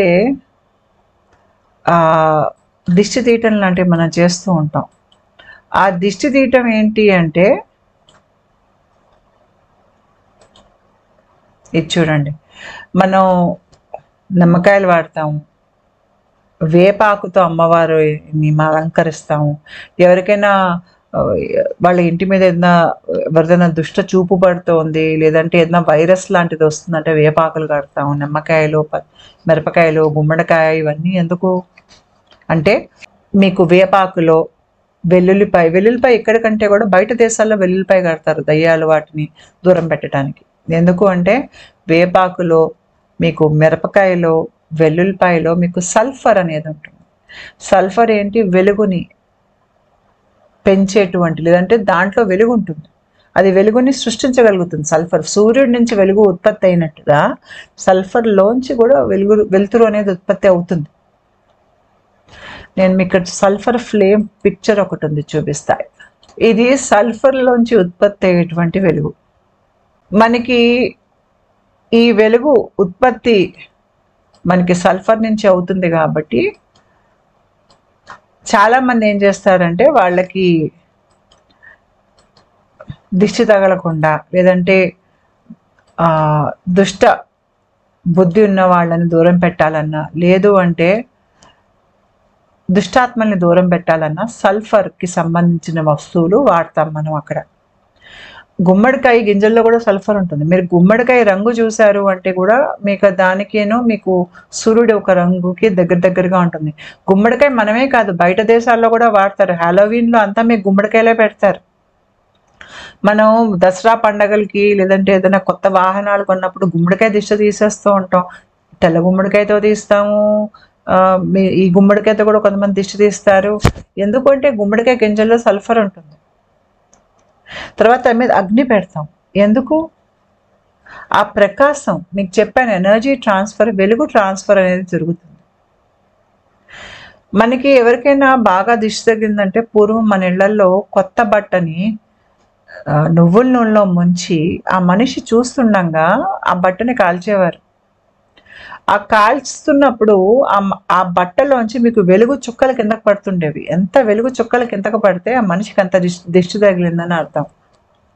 ఎందుకు, మన కంటి ద్వారా కూడా శక్తి అనేది బయటికి వెళ్తుంది. తర్వాత మనకి దిష్టి తగిలినా కూడా మనం గనక దిష్టి తీసేస్తున్నప్పుడు అటుకేసి చూస్తుంటే కూడా మన దేహంలో ఏదైతే ఈ రకంగా దుష్ట బుద్ధి అనేది మన మీదకి వచ్చిందో అది ఆ కంటి ద్వారా వెళ్ళిపోతుంది. అయితే నిమ్మకాయలు ఎందుకు అంటే, నిమ్మకాయలు వైటమిన్ సి. చాలామందికి ఆధ్యాత్మిక జాగృతి జరిగే వాళ్ళకి, లేదంటే బాగా దిష్టి తగిలి అంటే చెడు దృష్టి తగిలి బాధపడే వారికి ఒళ్ళు నొప్పులు వస్తాయి, జ్వరం వస్తుంది, జలుబు వస్తుంది. ఇవన్నీ దాంట్లోనే భాగం. ముఖ్యంగా ఆధ్యాత్మిక జాగృతి జరిగే వాళ్ళకి చాలా మందికి వాళ్ళకి తెలియకుండానే ఈ ప్రక్రియలో భాగంగా మనకి చుట్టుపక్కల నుంచి చాలా మంది మనని ఒక దుష్టబుద్ధితో చూస్తూ ఉంటారు. దానికి కారణం ఉంటుంది, ఆధ్యాత్మిక కారణం ఉంటుంది దానికి. మొదటి కారణం ఏంటంటే మన దేహంలో వెలుగు ఎక్కువ. ఆ వెలుగు హరించడానికి కొంతమంది మన దగ్గరికి వస్తారు.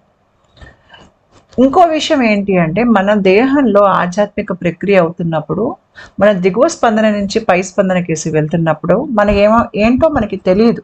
దిగువ స్పందన తాలూకు విషయాలు వదిలేసాం, కానీ పై స్పందనలో మనం ఏ రకంగా ఉన్నామనే సంగతి మనకి తెలియదు కాబట్టి ఇక్కడ మనం ఒక గందరగోళ పరిస్థితిలో ఉన్నప్పుడు ఏమవుతుంది అంటే మనకి మన అర్థం కావు. ఇక్కడ ఈ దశ అవసరం మనకి ఆధ్యాత్మిక జాగృతిలో. ఎందుకంటే ఇక్కడ మన సరిహద్దులు మనం చెరిగిపోయి ఉన్నాయి, మన చుట్టూ ఉన్న హద్దులు.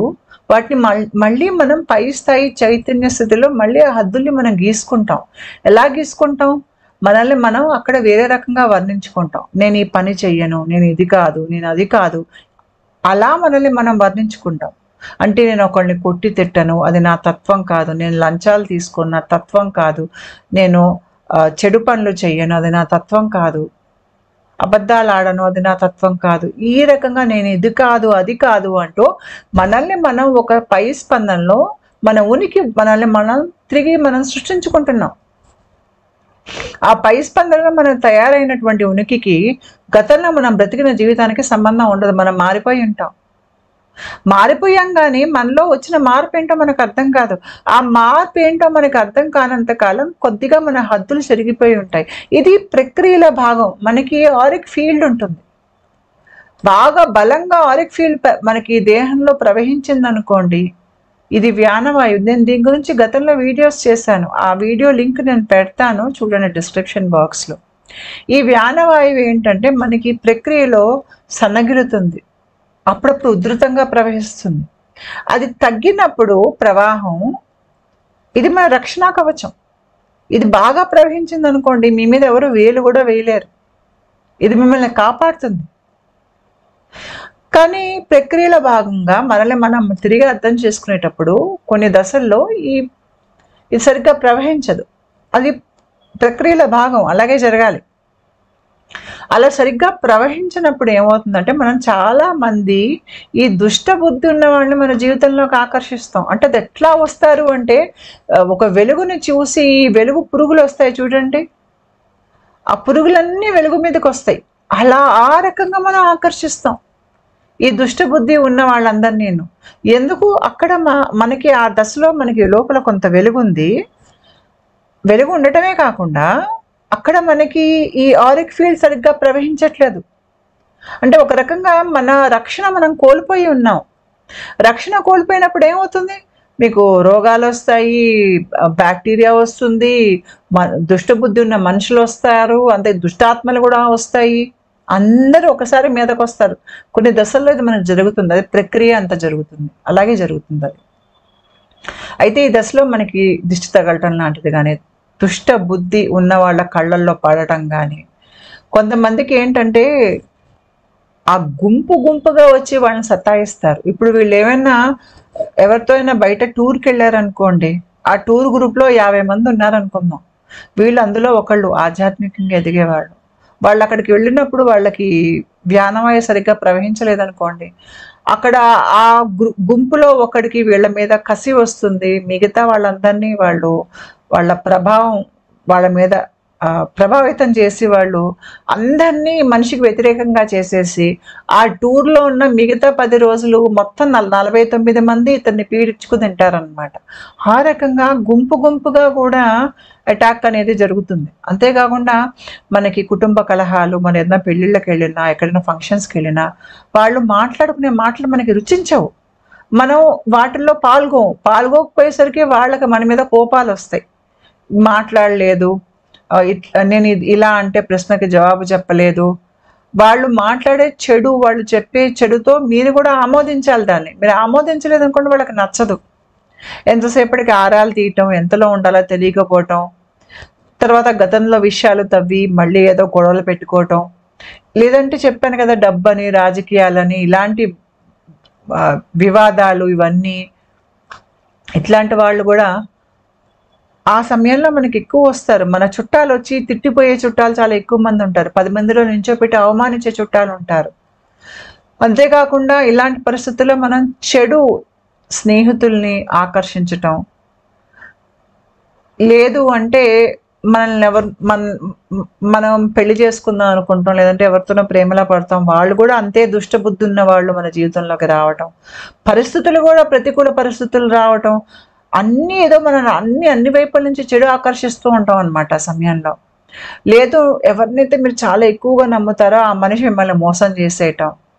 అంతేకాకుండా ఇదే సమయంలో మనకి సబ్కాన్షియస్ మైండ్ తెరుచుకుని ఉండటం మూలంగా మన మీద కొన్ని రకాలైనటువంటి దుష్టాత్మలు కూడా మనకి నిద్రలో ఉన్నప్పుడు మన మీద దాడి చేయటం, లేకపోతే మనకి కనిపించటం, కంటికి దయ్యాల భూతాలు లాంటివి కూడా కనిపిస్తూ ఉంటాయి. ఎందుకు? ఇక్కడ మీ ఆరిక్ ఫీల్డ్ సరిగ్గా ప్రవహించట్లేదు. లేదు, తెలియకుండానే మీరు కొన్ని ప్రమాద స్థితుల్లోకి వెళ్ళటం, దగ్గర చావును తప్పించుకోవటం, ఇలాంటివి కూడా జరిగిపోతూ ఉంటాయి. అంతేకాకుండా ఈ దశలో నేను చెప్పాను, మీరు ఎక్కువగా చీకటి తత్వం ఉన్న మనుషుల్ని మీ జీవితంలోకి ఆకర్షిస్తారు. ఈ చీకటి తత్వం ఉన్నవాళ్ళు, వీళ్ళకి దుర్బుద్ధి ఉంటుంది. ఎవరితో అయినా స్నేహం చేస్తున్నారు వీళ్ళు అంటే వాళ్ళకి ఏదైనా ప్రయోజనం ఉంటేనే చేస్తారు. ఈ మనిషి నాకు ఉపయోగపడతాడు అంటే చేస్తారు. లేదు అంటే ఈ మనిషిని పీడించవచ్చు, పీడిస్తూ ఇతనికి ఆనందం కలుగుతుంది అనమాట. అలా పైశాచిక ఆనందం కలిగినా కూడా వాళ్ళకి ఇష్టమే. ఈ మనిషి నుంచి నేను దోచుకోవచ్చు, అబద్ధాలు చెప్పచ్చు, మనిషిని గందరగోళంలో పెట్టి కన్ఫ్యూజ్ చేయొచ్చు, ఇవన్నీ వాళ్ళకి చాలా ఇష్టం. వాళ్ళు ఇవన్నీ ముందే ఆలోచించుకుని స్నేహంలోకో లేదంటే మనిషిని ప్రేమలోకో లాగుతారు వీళ్ళు, లేదంటే వ్యాపారం అని లాగుతారు వీళ్ళు, తీసుకునే ఉద్దేశంతో చేస్తారు. ఇలాంటి వాళ్ళు ఎవరి మీద అయితే ధ్యాస పెడతారో ఆ మనిషి శక్తిని హరిస్తారు. ఎందుకు హరిస్తారు అంటే మీరు అర్థం చేసుకోవాల్సింది, మన దేహంలో శక్తి ఎక్కడ మనకి ఉత్పత్తి అవుతుంది, మనం శక్తి కోల్పోయాం, మనకి శక్తి ఎక్కడ వచ్చింది నాకు చాలా అని అనుకుంటాను చూడండి, ఇది కిడ్నీస్ దగ్గర అవుతుంది. కిడ్నీస్ ఏంటంటే మన దేహంలో ఉన్నటువంటి ద్రవాలని శుభ్రం చేసి మూత్రాన్ని తయారు చేస్తుంది. అయితే మన దేహంలో శక్తి ఎంత ఉన్నది అంటే శారీరక బలం ఎంత ఉన్నది, మానసిక బలం ఎంత ఉన్నది అనేది కూడా కిడ్నీస్ అక్కడే అవుతుంది. మీకు ఇదంతా కిడ్నీస్కి కంటికి సంబంధం ఉంటుంది, కిడ్నీస్కి చెవులకి సంబంధం ఉంటుంది, కిడ్నీస్కి మన దేహంలో ఉండేటువంటి సెక్షువల్ ఆర్గన్స్ వాటితో కూడా సంబంధం ఉంటుంది. అందుకనే ఒక చెడు బుద్ధి ఉన్నవాడు పక్కవాడు పతనాన్ని చూసి ఆనందపడతాడు కంటితో, పక్కవాడి మీద చెడు విని ఆనందపడతాడు చెవితో. అక్కడ కిడ్నీస్ మళ్ళీ ఎనర్జెటిక్ సిస్టమ్ అంతా లింక్ అయి ఉంటుంది మనకి. ఇది అన్ని కోశాలతో లింక్ అయి ఉంటుంది. మనకి చాలా కోశాలు ఉంటాయి, భౌతిక దేహం, ప్రాణమయ కోశం, మనోమయ కోశం, విజ్ఞానమయ కోశం, ఆనందమయ కోశం, ఇవన్నీ ఉంటాయి మనకి. ఈ కోశాలతో వాటికి సంబంధం ఉంటుంది, ఇది జరిగే అంతా ఈ విషయం. అంతేకాకుండా చాలా మంది పక్క వాళ్ళని లైంగికంగా హింసించి దాడి చేసి వాళ్ళు ఏడుస్తుంటే కూడా వీళ్ళు ఆనందపడిపోతూ ఉంటారు. లైంగిక సంబంధాలతో చాలా ఎక్కువగా శక్తిని కోల్పోతారు. అందుకనే చాలా మందికి అంటే పెళ్ళిళ్ళు అయ్యాక, ముఖ్యంగా ఆధ్యాత్మికంగా ఎదిగి ఉన్నవాళ్ళు, లేదంటే కొంత వెలుగు వాళ్ళల్లో ఉన్నవాళ్ళు, తప్పుడు వ్యక్తుల్ని పెళ్లి చేసుకుని తప్పుడు ఇంట్లోకి వెళ్ళారనుకోండి, అత్తగారి ఇంట్లోకి, లేదంటే తప్పుడు మనిషి మీకు జీవిత భాగస్వామిగా మీకు వచ్చిందనుకోండి, వాళ్ళతో సంగమించినప్పుడు మీ శక్తిని కోల్పోతారు మీరు. కొంతమంది పెళ్లికి ముందు చాలా అద్భుతంగా వెలిగిపోతూ ఉంటారు, పెళ్ళైన కొంతకాలానికి నీరసంగా అయిపోయి వాళ్ళకి ఓపిక ఉండదు, వాళ్ళు కళావిహీనం అయిపోతారు వాళ్ళు మనుషులు. 10 మందిలో వాళ్ళకి చెడ్డ పేరు వచ్చేస్తుంది. అత్తారింటి వాళ్ళు 10 మందిలో వీళ్ళు చెడ్డవాళ్ళని ముద్ర వేసేస్తారు. అత్తారింటి వాళ్ళు, బంధువులే తిట్టిపోతారు, ఉద్యోగం పోతుంది, అలాగైపోతారు చాలా మంది. ఎందుకు? మన శక్తిని కోల్పోతాం. అందుకనే ఎవరినైతే పెళ్లి చేసుకుంటున్నారో చూసి చేసుకోవాలి. వ్యక్తిత్వ దోషాలు ఉన్న వాళ్ళని పెళ్ళిళ్ళు చేసుకోకూడదు, వాళ్ళ వల్ల ఏ మంచి జరగదు. సో ఇక్కడ ఏమవుతుందంటే, ఎవరైనా మీకేసే చెడు దృష్టితో చూసినా, చెడు ఉద్దేశం మీ పట్ల ఉన్నా, దాని ప్రభావం మీ మీద ఉంటుంది. అది ఎలా ఉంటుంది అంటే, మనకి తెలియకుండానే ఏదైతే మనకి బయట కనిపించే జగత్తు, దీనికి పొరలు ఉంటాయి. ఇప్పుడు నేను చెప్పేదంతా మీకు పైన నుంచి అవ్వదు, ఇది పై నుంచి. ఇది ఎక్కడ లోపల పొరల నుంచి మనకి శక్తి మార్పిడి అనేది జరుగుతుంది. అది మనం అర్థం చేసుకోవాలి. ముఖ్యంగా ఆధ్యాత్మికంగా ఎదిగేవాళ్ళు వాళ్ళ శక్తిని వాళ్ళు రక్షించుకోవటం నేర్చుకోవాలి.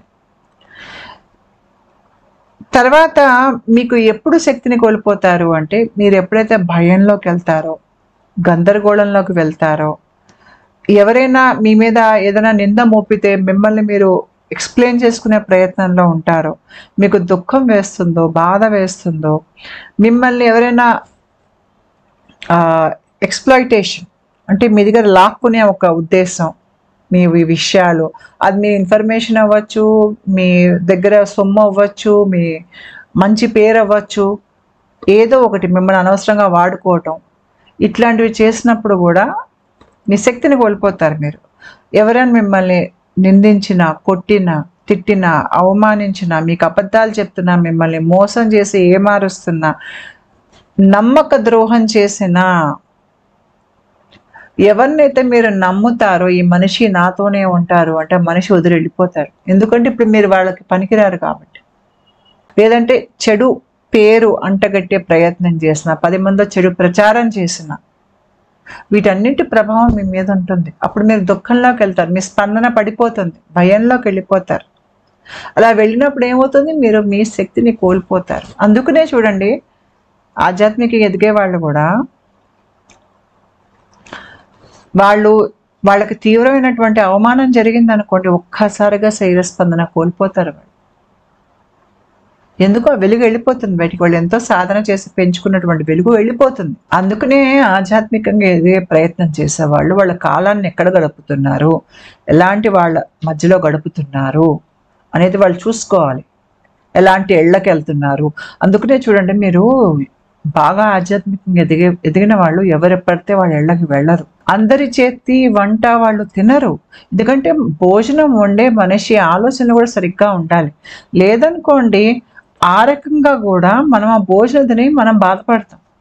ఇవన్నీ మనం చూసుకోవాలి. చూసుకుని మనం అర్థం చేసుకోవాలి. మనలో శక్తి పెరిగే కొద్దీ మనకి ఇవన్నీ అర్థం అవుతాయి సహజంగా.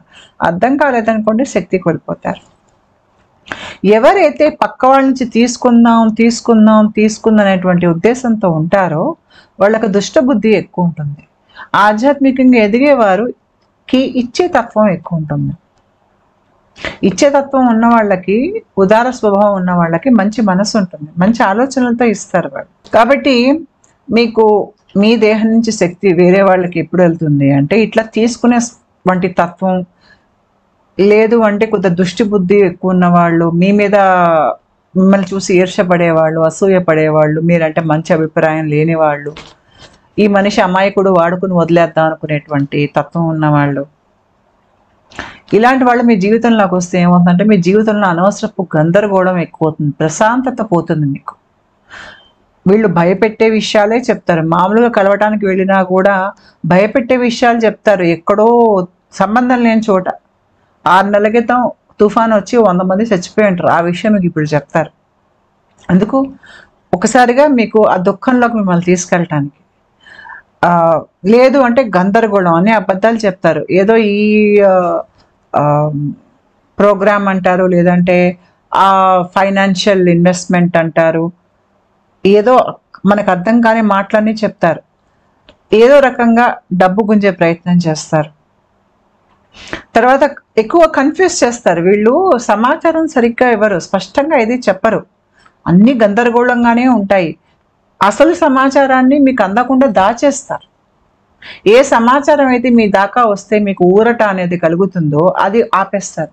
ఆపేసి సగం చెప్పనట్టుగా ఏదో లేనిది ఒకటి ఉన్నట్టుగా ఒక అనుమానం మీలో కలిగించటం, లేదు అంటే మీలో భయం అనేది, మీ మీద మీ నమ్మకం కోల్పోవటం, మీ గురించి మీకు అబద్ధాలు చెప్పడం.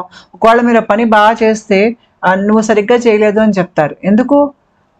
మనం ఏంటో మనకి తెలియనప్పుడు మన పక్క వాళ్ళని అడుగుతాం, ఎలా చేశాము నేను అని. ఉదాహరణకి మీకు డాన్స్ చేయడం చేత కాదు, మొదటిసారి స్టేజ్ ఎక్కి చేశారు, ఎలా చేశారో మీకు తెలియదు. అప్పుడు మీరు ఏం చేస్తారు? మీకు బాగా ఎవరి మీద అయితే నమ్మకం ఉందో వాళ్ళని అడుగుతారు, ఎలా చేశాను అంటే, ఏం బాగా చేయలేదు, ఇంకా నువ్వు ప్రయత్నించాలి అలా ఏదో చెప్తారు. కాకపోతే మీరు చాలా బాగా చేస్తుంటారు, వాళ్ళు ఆ విషయం మీకు చెప్పరు. మీలో ఉన్న గుణాలు మీకు తెలియనివ్వరు వాళ్ళు. తర్వాత ఊరికనే రెచ్చగొట్టే మాటలు మాట్లాడుతూ ఉంటారు. ఆ బట్టలు ఏదో ఉన్నాయి లేనివి, ఎప్పుడు చూస్తే చవక బట్టలు వేసుకుంటావు, ఇలా మాట్లాడతారు. లేదా డబ్బు లేదు అని తక్కువ చేసి మాట్లాడటం, నువ్వేదైనా సంపాదిస్తున్నావా, అసలు ఇంటికి డబ్బు తీసుకెళ్తున్నావా, ఇలా వాళ్ళకి అవసరం లేదు. వీళ్ళేం మీకు మీ సమస్యలు తీర్చరు, వీళ్ళేం మీకు సహాయం చేయరు. కాకపోతే ఉత్తిగా మాటలతో పొడుస్తారు. దానికి మనం స్పందిస్తాం. ఆ స్పందన వాళ్ళకి ఇష్టం అన్నమాట. నేను చెప్పాను, వీళ్ళకి శక్తి మన నుంచి వెళ్తుంది. ఇప్పుడు మిమ్మల్ని ఎవరైనా పొడిచారనుకోండి, ఇలాంటి వాళ్ళు, మీరు ఏం స్పందించలేదనుకోండి, మీరు ఏం సమాధానం చెప్పకుండా ప్రశాంతంగా ఉన్నారనుకోండి, వాళ్ళకు దుఃఖం వచ్చేస్తుంది. ఎందుకు? మీ దేహం నుంచి శక్తి విడుదల కాలేదు వాళ్ళకి వెళ్ళటానికి. లేదు మీరు ఖచ్చితంగా మాట్లాడారనుకోండి, ఉదాహరణకి మీరు చెప్పారనుకోండి, నేను ఎంత సంపాదిస్తే నీకెందుకు, నువ్వేమైనా నా సమస్యలు తీరుస్తావా, నువ్వేం తీర్చవు కదా, అనవసరంగా ఇంకోసారి మాట్లాడకు అంటే వాళ్ళకి మళ్ళీ ఉత్సాహం రాదు అక్కడ. ఎందుకు? శక్తి మార్పిడి జరగలేదు. మీరు ఎప్పుడైతే ఖచ్చితంగా మీ నిజంలోంచి మాట్లాడతారో మీరు శక్తి కోల్పోరు. మనలో శక్తి మన ఆత్మకి అది ఆహారం లాంటిది. మన ఆత్మని నరిష్ చేస్తుంది అది. దాన్ని ఎప్పుడు మీరు పోగొట్టుకోకూడదు. మీరు ఎప్పుడైతే ఖచ్చితంగా నిర్భయంగా మాట్లాడతారో మీ నుంచి చుట్టుపక్కల వాళ్ళు శక్తిని హరించలేరు. అంతేకాకుండా వీళ్ళు చెడు ప్రచారాలు చేయటం, నమ్మక ద్రోహాలు చేయటం, ఉత్తుత్తిగా మాట్లాడటం, కొట్టి తిట్టి, ఎప్పుడో గతం విషయాలు తవ్వి ఇప్పుడు దెబ్బలాటేసుకునే ప్రయత్నం, ఇవన్నీ ఎందుకు చేస్తారు అంటే కొంతమంది జోకులుగా కూడా, జోకు వేసే ముసుగులో అవమానిస్తూ ఉంటారనమాట. ఉదాహరణకు మీరు కారు కొనుక్కున్నారనుకోండి, ఏంటో ఈ మధ్యన ప్రతి ఒక్కళ్ళు కారు కొనేస్తున్నారు అంటే అది ఏంటంటే నీకు కారు కొనుక్కున్నావు కానీ అది పెద్ద గొప్ప విషయం కాదని చెప్తున్నారు అనమాట. లేదు అంటే అపరాధ భావం అనేది ఆ మనిషిలో కలిగించటం, ఆ మనిషిలో మీద నిందలు మోపి ఆ మనిషిని అవమానించి, అవమానం, భయం, సిగ్గు దీంట్లోకి కిందకి లాగటం, ఇవన్నీ ఎందుకు చేస్తారంటే ఆ మనిషిని వాడు అదుపులో పెట్టుకునే ప్రయత్నం. ఎదుటి మనిషి నుంచి తీసుకోవాలి అంటే వాళ్ళని మనం అదుపులో పెట్టుకోవాలి. వాళ్ళ స్వతంత్రంలో వాళ్ళు బ్రతికినప్పుడు మీరు వాళ్ళ నుంచి హరించలేరు కాబట్టి ముందు వాళ్ళ స్వతంత్రం అనేది కోల్పోవాలి. మనం స్వతంత్రం ఎప్పుడు కోల్పోతామండి అంటే మనం దుఃఖంలోకో, భయంలోకో, మన మీద మనకు నమ్మకం పోయినప్పుడు మనకి ఇతరుల మీద ఆధారపడిపోతాం. ఇతరులు చెప్పిన విషయాల్ని మనం నమ్ముతాం. మనల్ని కూడా మనం ఇతరుల ద్వారా మనల్ని మనం చూసుకుంటాం. అంటే మన సొంత అభిప్రాయం నేను ఇది అనేది మనకు గట్టిగా ఉండదు. పక్కవాడు కనుక మీ స్వతంత్రాన్ని హరించేసి వాళ్ళు నువ్వు చెడ్డదానివి అని చెప్పారనుకోండి, అప్పుడు మనం అదే నమ్ముతాం, నేను చెడ్డదాన్ని అని అనుకుంటాం అన్నమాట. అలాగా వాళ్ళు రకరకాలుగా మైండ్ గేమ్స్ ఆడతారు. మీ బలాలు మీకు తెలియనివ్వరు. మీ బలహీనతల్ని కూడా వాళ్ళు వీలైనంత 10 మందికి చాటింపేస్తారు. చివరికి మీ బలాన్ని కూడా వాళ్ళు బలహీనతగానే చూపిస్తారు అందరికీ. ఈ రకంగా మీరు భావోద్వేగాలకు గురవుతున్నప్పుడు నేను చెప్పాను మీకు, ఇంచుమించు ఇదంతా కెమిస్ట్రీ మీకు ఎక్కడ అవుతుందంటే పొత్తి కడుపు భాగంలోనే ఇదంతా అవుతుంది. ఇక్కడ కిడ్నీస్ అనేవి మీరు శక్తిని కోల్పోతున్నారా, శక్తిని నిలుపుకుంటున్నారా. తర్వాత హైపోథలామస్ మీకు ఇక్కడ ఉంటుంది, వెనక బ్రెయిన్ మధ్య భాగంలో ఉంటుంది. అది కూడా మీ శరీరంలో శక్తికి సంబంధించినటువంటి ఈ శక్తి ఇటు వెళ్తుందా, మీకు శక్తి తీసుకుంటున్నారా అనేది మీకు అక్కడే ఇవన్నీ జరుగుతాయి ప్రక్రియలు, ఇన్నర్ కెమిస్ట్రీ. ఇప్పుడు మనకి ఇంకోటి కూడా చేసేవాళ్ళు మన పూర్వీకులు, అది ఇప్పటికీ చేస్తాము. ఉప్పును వాడతారు దిష్టి తీసేటప్పుడు. ఎందుకు ఉప్పుని వాడతాము అంటే నేను ఇందాక చూపించాను, ఉప్పు ఏం చేస్తుందని చెప్పాను. ఉప్పు శక్తిని పీల్చుకుని వదిలేస్తుంది. చూసారా? ఉప్పు ఇక్కడ నేను భౌతిక దేహం అన్నా, మీకు ఉప్పు వెలుగును సృష్టించదు, వెలుగుని ప్రతిబింబించదు. అది వెలుగుని హరించి మళ్ళీ అది విడుదల చేస్తుంది. అంటే ఇది మన ఉప్పును ఎలా వాడుతున్నామంటే, ఎవరైనా కనుక మన మీద చెడు దృష్టి పెట్టారనుకోండి, ఆ ఉప్పు మనం ఇంట్లో మనం దిష్టి తీసేటప్పుడు చూసినప్పుడు ఏమవుతుందంటే మనం చూడమంటారు ఉప్పు కేసి, కంటి ద్వారా చెడు దృష్టి బయటికి ఉప్పు పీల్చేసుకుంటుంది. తర్వాత తీసుకెళ్ళి బయట మనం నీళ్ళల్లో పడేయటమో లేకపోతే ఆ నిప్పుల్లో పడేయటమో చేస్తాం. ఎందుకు అలా పడేసినప్పుడు ఏంటంటే ఆ చెడు ఉద్దేశాలు వెళ్ళిపోతాయి దాంట్లోంచి బయటికి. సో ఉప్పు మీకు పీల్చుకుని వదిలేస్తుంది. అంతేకాకుండా మనం దిష్టి చుక్క పెట్టుకుంటాం, నల్ల దిష్టి చుక్క, ముఖ్యంగా చిన్నపిల్లలకి ఎందుకు పెడతాం? కార్బన్ను వెలుగుని పీల్చేసుకుంటుంది మొత్తం. ఏదైనా ఉందనుకోండి, ఇది మొత్తాన్ని పీల్చేసుకునేటువంటి తత్వం కార్బన్కు ఉంటుంది.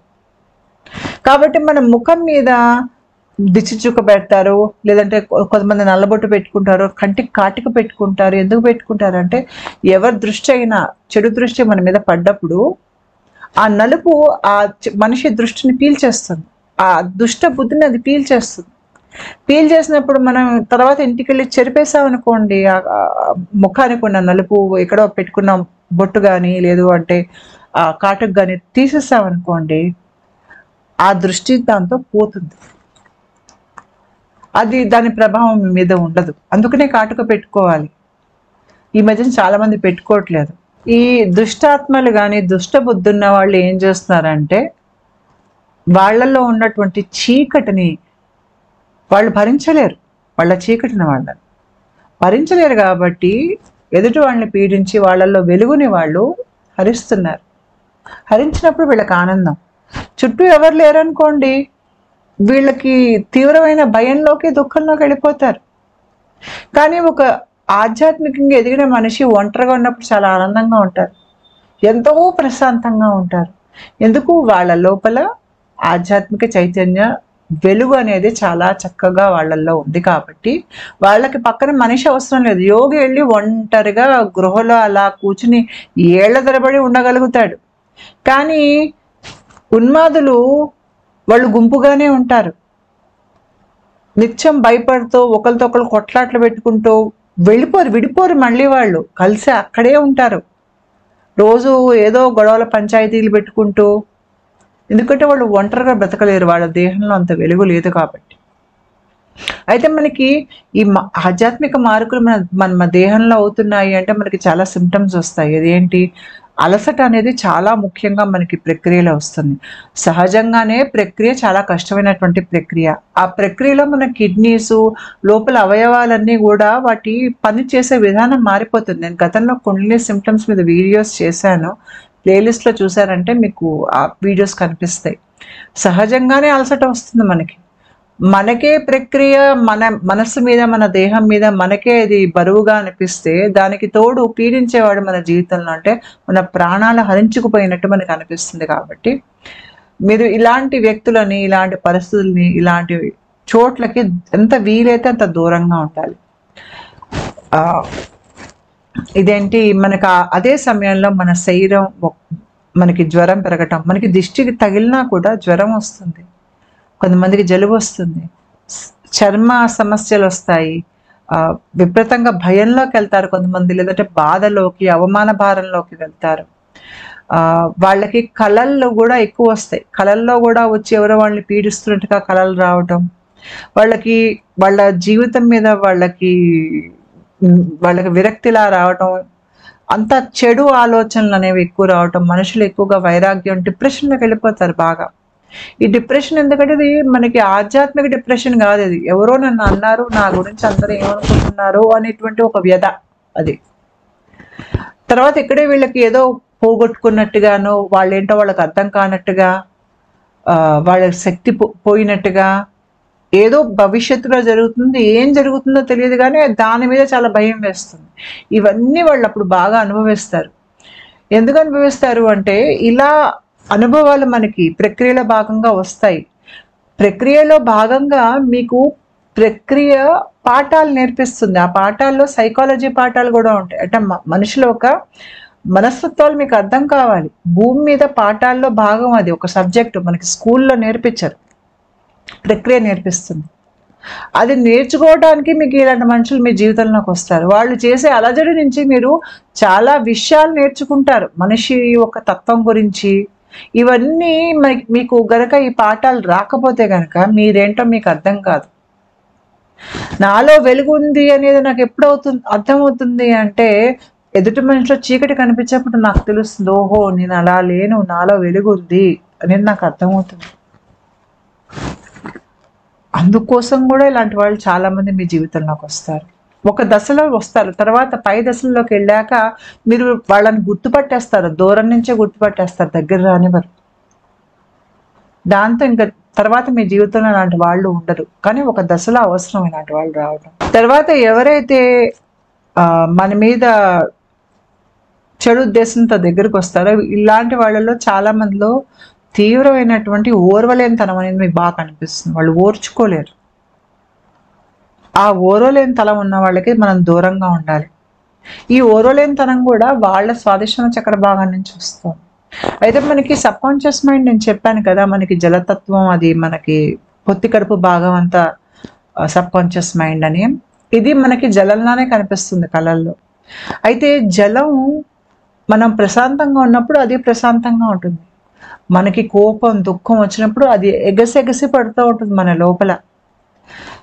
ఆ ఎగసెగసి పడేటువంటి అలల్లో చాలా శక్తి ఉంటుంది, కైనెటిక్ ఎనర్జీ ఉంటుంది. ఇప్పుడు మీరు ఎలక్ట్రికల్ ఎనర్జీ మనం ఈ ప్రక్రియలో అనుభవిస్తాం. ఎలక్ట్రికల్ ఎనర్జీ అంటే ఏంటి? ఎలక్ట్రాన్స్ కదిలితే ఎలక్ట్రికల్ ఎనర్జీ. ఈ ఎలక్ట్రికల్ ఎనర్జీని కెమికల్ ఎనర్జీగా మార్చచ్చు, అంటే రసాయనిక చర్యలుగా మార్చచ్చు. ఆ రసాయనిక చర్యల్లో కూడా శక్తి ఉంటుంది. మనకి చాలా మటుకు హార్మోన్స్ అన్ని ఉత్పత్తి అయ్యేది ఆ హార్మోన్స్ తాలూకు రసాయనిక చర్యలకు సంబంధించినంత స్వాదిష్టాన చక్రం. ఈ హార్మోన్స్ ఉత్పత్తి అవటం వల్లనే మనకి భయం వేయటం, కోపం వేయటం, దుఃఖం కలగటం, అపరాధ భావం రావటం, ఏదైనా మనల్ని ఆకర్షించటం, ఇవన్నీ ఇక్కడి నుంచి వస్తాయి. కాబట్టి ఈ కెమికల్ ఎనర్జీ ఎలక్ట్రికల్ ఎనర్జీగా మారుతుంది, ఎలక్ట్రికల్ ఎనర్జీ కెమికల్ ఎనర్జీగా మారుతుంది. ఇక్కడ మీరు అర్థం చేసుకోవాల్సింది, ఈ మార్పులు మన లోపల అవుతున్నప్పుడు మనకి పైన మనకి ఆలోచనలు కానీ మన భావోద్వేగాలు కానీ మన అదుపులో ఉండవు.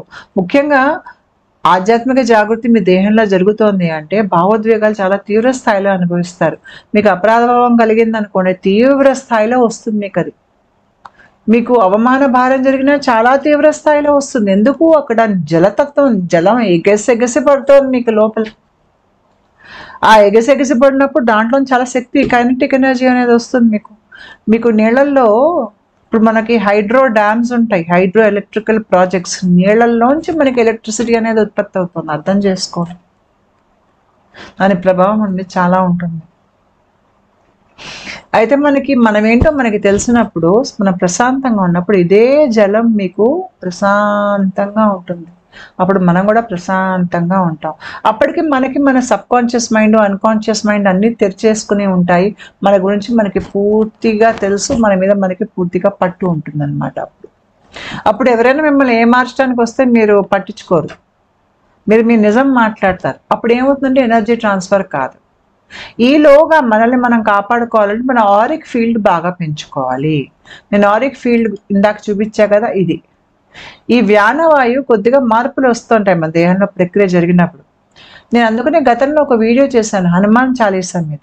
నిత్యం హనుమాన్ చాలీసా గట్టిగా పైకి చదివే వారికి సాధనగా వాళ్ళకి ఏమవుతుందంటే ఆరిక్ ఫీల్డ్ చాలా ఎక్కువగా ప్రవహిస్తుంది. అది ఈ ఆరిక్ ఫీల్డ్ కనుక బాగా ప్రవహించింది అనుకోండి, మనల్ని ఎవరు తాకలేరు. మన దేహంలో ఉత్పత్తి అయ్యేటువంటి హార్మోన్స్ కానీ, న్యూరో ట్రాన్స్మిటర్స్, వాటి సమాచారం ఈ ఆరిక్ ఫీల్డ్లో సర్క్యులేట్ అవుతుంది. మనం దేన్ని ఆకర్షిస్తున్నాం మన జీవితంలోకి, మంచిని ఆకర్షిస్తున్నామా, చెడుని ఆకర్షిస్తున్నాం అనేది మన దేహంలో ఉత్పత్తి అయ్యేటువంటి న్యూరో ట్రాన్స్మిటర్స్, తర్వాత హార్మోన్స్, వాటి ప్రభావంతో మనం ఆకర్షిస్తాం. ఉదాహరణకి మన దేహంలో వాసోప్రెసిన్ అనే హార్మోన్ ఉంటుంది, దాని లోపల సల్ఫర్ కూడా ఉంటుంది. దాంట్లో ఇందాక సల్ఫర్ అని చెప్పాను. ఈ వాసోప్రెసిన్ కనుక మనం ఎక్కువ ఉత్పత్తి చేసామనుకోండి, అప్పుడు అందరికీ మన మీద మంచి అభిప్రాయం ఉండదు. మనల్ని వాడుకుందామని, పీడిద్దామని ఉద్దేశంతో మనం చాలా మందిని ఆకర్షిస్తాం అలాంటి వాళ్ళు మన జీవితంలో. ఎందుకంటే మనకి ఏ హార్మోన్ అయితే ఉత్పత్తి అవుతుందో అది చూసి వాళ్ళ దేహంలో కూడా అదే ఉత్పత్తి అవుతుంది. ఈ వాసోప్రెసిన్ ఏంటంటే గొడవలు పెట్టుకోవడానికి, పక్క వాళ్ళని పీడించడానికి, అంటే ఇది రక్షణ అనేది ఉండదు, సురక్షితంగా మనకు అనిపించదు. ఇది అలాంటి హార్మోన్. ఇంకో హార్మోన్ ఉంటుంది ఆక్సిటోసిన్ అని. అది విడుదలైనప్పుడు మనకి చాలా ప్రశాంతంగా, ఎంతో గుంభనంగా, సురక్షితంగా ఉన్నాను అనేటువంటి ఒక భావన మనలో కలుగుతుంది. దీంట్లో కూడా సల్ఫర్ ఉంటుంది. ఇది మనలో ఉత్పత్తి అయినప్పుడు ఇది మన ఆరిక్ ఫీల్డ్లో అది ఉత్పత్తి అవుతున్నట్టుగా బయటికి సృష్టికి సమాచారం వెళ్తున్నప్పుడు మనం అలాంటి ప్రశాంతకరమైనటువంటి సందర్భాలని, పరిస్థితుల్ని, మనుషుల్ని మన జీవితంలోకి ఆకర్షిస్తాం. మన జీవితంలోకి వచ్చే ప్రతిదీ నువ్వు సురక్షితంగా ఉన్నావు అని చెప్తుంది నీకు. అలాంటివి మనం ఆకర్షిస్తాం. కాబట్టి ఈ కెమిస్ట్రీ అంతా మన దేహంలో జరిగేదే, దాని ప్రభావంగానే మన జీవితంలోకి అనుభవాలు వస్తాయి. కాకపోతే ఏంటంటే ఒక జీవిత కాలంలో కెమిస్ట్రీ చాలా ఎక్కువ మారిపోతుంది. మామూలుగా ఒక మనిషికి ఒక కెమిస్ట్రీ ఉంటే అది జన్మాంతం ఉంటుంది, అది మారదు.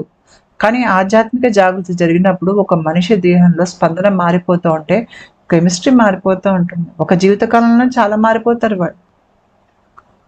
దానికి తగ్గట్టుగా మనల్ని మనం మలుచుకోవడానికి పరిస్థితులు కూడా అలాగే వస్తాయి. మంచి వచ్చినా చెడు వచ్చినా అన్నింటినీ మనం ఆధ్యాత్మిక జాగృతి వైపుకే, దాని దిశగానే మనం ముందుకి వెళ్ళాలి. అయితే ఈ కెమికల్ రియాక్షన్స్ అన్నీ మీకు ఈ జలతత్వంలో వస్తాయి. ఇక్కడే మనకి అలజడి కలిగింది, భయం కలిగింది, ఎవరైనా మనల్ని గందరగోళంలో వేశారు, మనల్ని ఇబ్బంది పెడుతున్నారు అంటే మన దేహంలో కార్టిజాల్, అడ్రినలిన్ ఇవన్నీ ఉత్పత్తి అవుతాయి. అవి ఉత్పత్తి కాగానే మనకి జలతత్వం అనేది ఇంకా పైకి కిందకి అవటం మొదలవుతుంది మనకి. దీనికి తోడు ఇక్కడ మనకి బ్రెయిన్ స్టెమ్ అనేది ఉంటుంది. ఆ బ్రెయిన్ స్టెమ్ నేను గతంలో వీడియో చేశాను, తాళు చక్రం మీద బ్రెయిన్ స్టెమ్ అని. ఈ తాళు చక్రం మన సూక్ష్మ దేహానికి సంబంధం ఉంటుంది దానికి. తర్వాత ఈ గూఢ విద్యలు అంటే అకల్ట్ ఇవన్నీ కూడా మీకు అక్కడ ఉండేటువంటి అష్టమాత్రికలు ఉంటారు అక్కడ తాళు చక్రంలో. అది ఎక్కడ ఉంటుందంటే మనకి కొండనాలుక వెనుక భాగం వెన్నులో ఇక్కడ ఉంటుంది తాళు చక్రం. దానికి సంబంధించినటువంటి విద్యలన్నీ కూడా మీకు ఇక్కడ ప్రక్రియలో భాగంగా మీరు నేర్చుకోవాలి, వాటి మీద మీకు పట్టు రావాలి.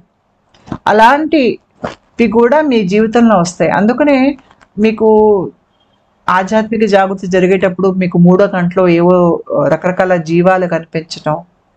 అవి ఎందుకు కనిపిస్తాయి అంటే మనకి చాలా తలాలు ఉంటాయి, చాలా తలాల్లో చాలా రకాలైనటువంటి ఆత్మలు లేదంటే వేరే రూపాలు ఉన్నటువంటి జీవరాశులు ఉంటాయి. ఎవరికైతే మూడో కన్ను తెరుచుకుని ఉండదో వాళ్ళ కంటికి ఇవన్నీ కనిపించవు. మూడో కన్ను తెరుచుకున్న వాళ్ళకి కనిపిస్తాయి, మనకి కంటికి కనిపిస్తాయి. ఎవరికి కనపడనివి మనకి కనిపిస్తాయి, ఎవరికి వినపడనివి మనకి వినిపిస్తాయి.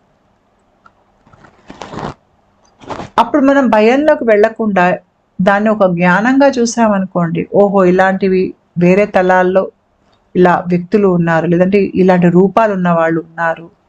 మీకు దిగువ స్థాయి రూపాలు కనిపిస్తాయి, మీకు దేవతా రూపాలు కనిపిస్తాయి. దిగువ స్థాయి రూపాలు మిమ్మల్ని భయపెట్టడానికి వస్తాయి, ఎందుకంటే మీరు భయపడి మీరు భయాన్ని విడుదల చేస్తే అది వాటికి ఆహారం కాబట్టి. అదే దేవతా రూపాలు కనిపించాయనుకోండి, మీరు ప్రశాంతత ఆనందంలోకి వెళ్తారు. ఎందుకు? అవి పై శక్తి ఉన్నటువంటి రూపాలు కాబట్టి అక్కడి నుంచి మీకు శక్తి వస్తుంది. కాబట్టి మీ జీవితంలోకి ఎవరైనా గనక వచ్చి మీరు ప్రశాంతంగా ఉన్నారనుకోండి, అలాంటి వాళ్ళు మీ శక్తిని హరించారు. వాళ్ళు మిమ్మల్ని మభ్యపెట్టట్లేదు, భయపెట్టట్లేదు, ప్రలోభ పెట్టట్లేదు, కథలు చెప్పట్లేదు. ఇలాంటి వాళ్ళు మీ జీవితంలోకి వస్తే మీ ప్రశాంతత అలా ఉంటుంది. అందుకనే ఈ స్థాయికి వచ్చిన వాళ్ళకి ఆత్మ సంబంధాలే ఉంటాయి తప్ప వాళ్ళకి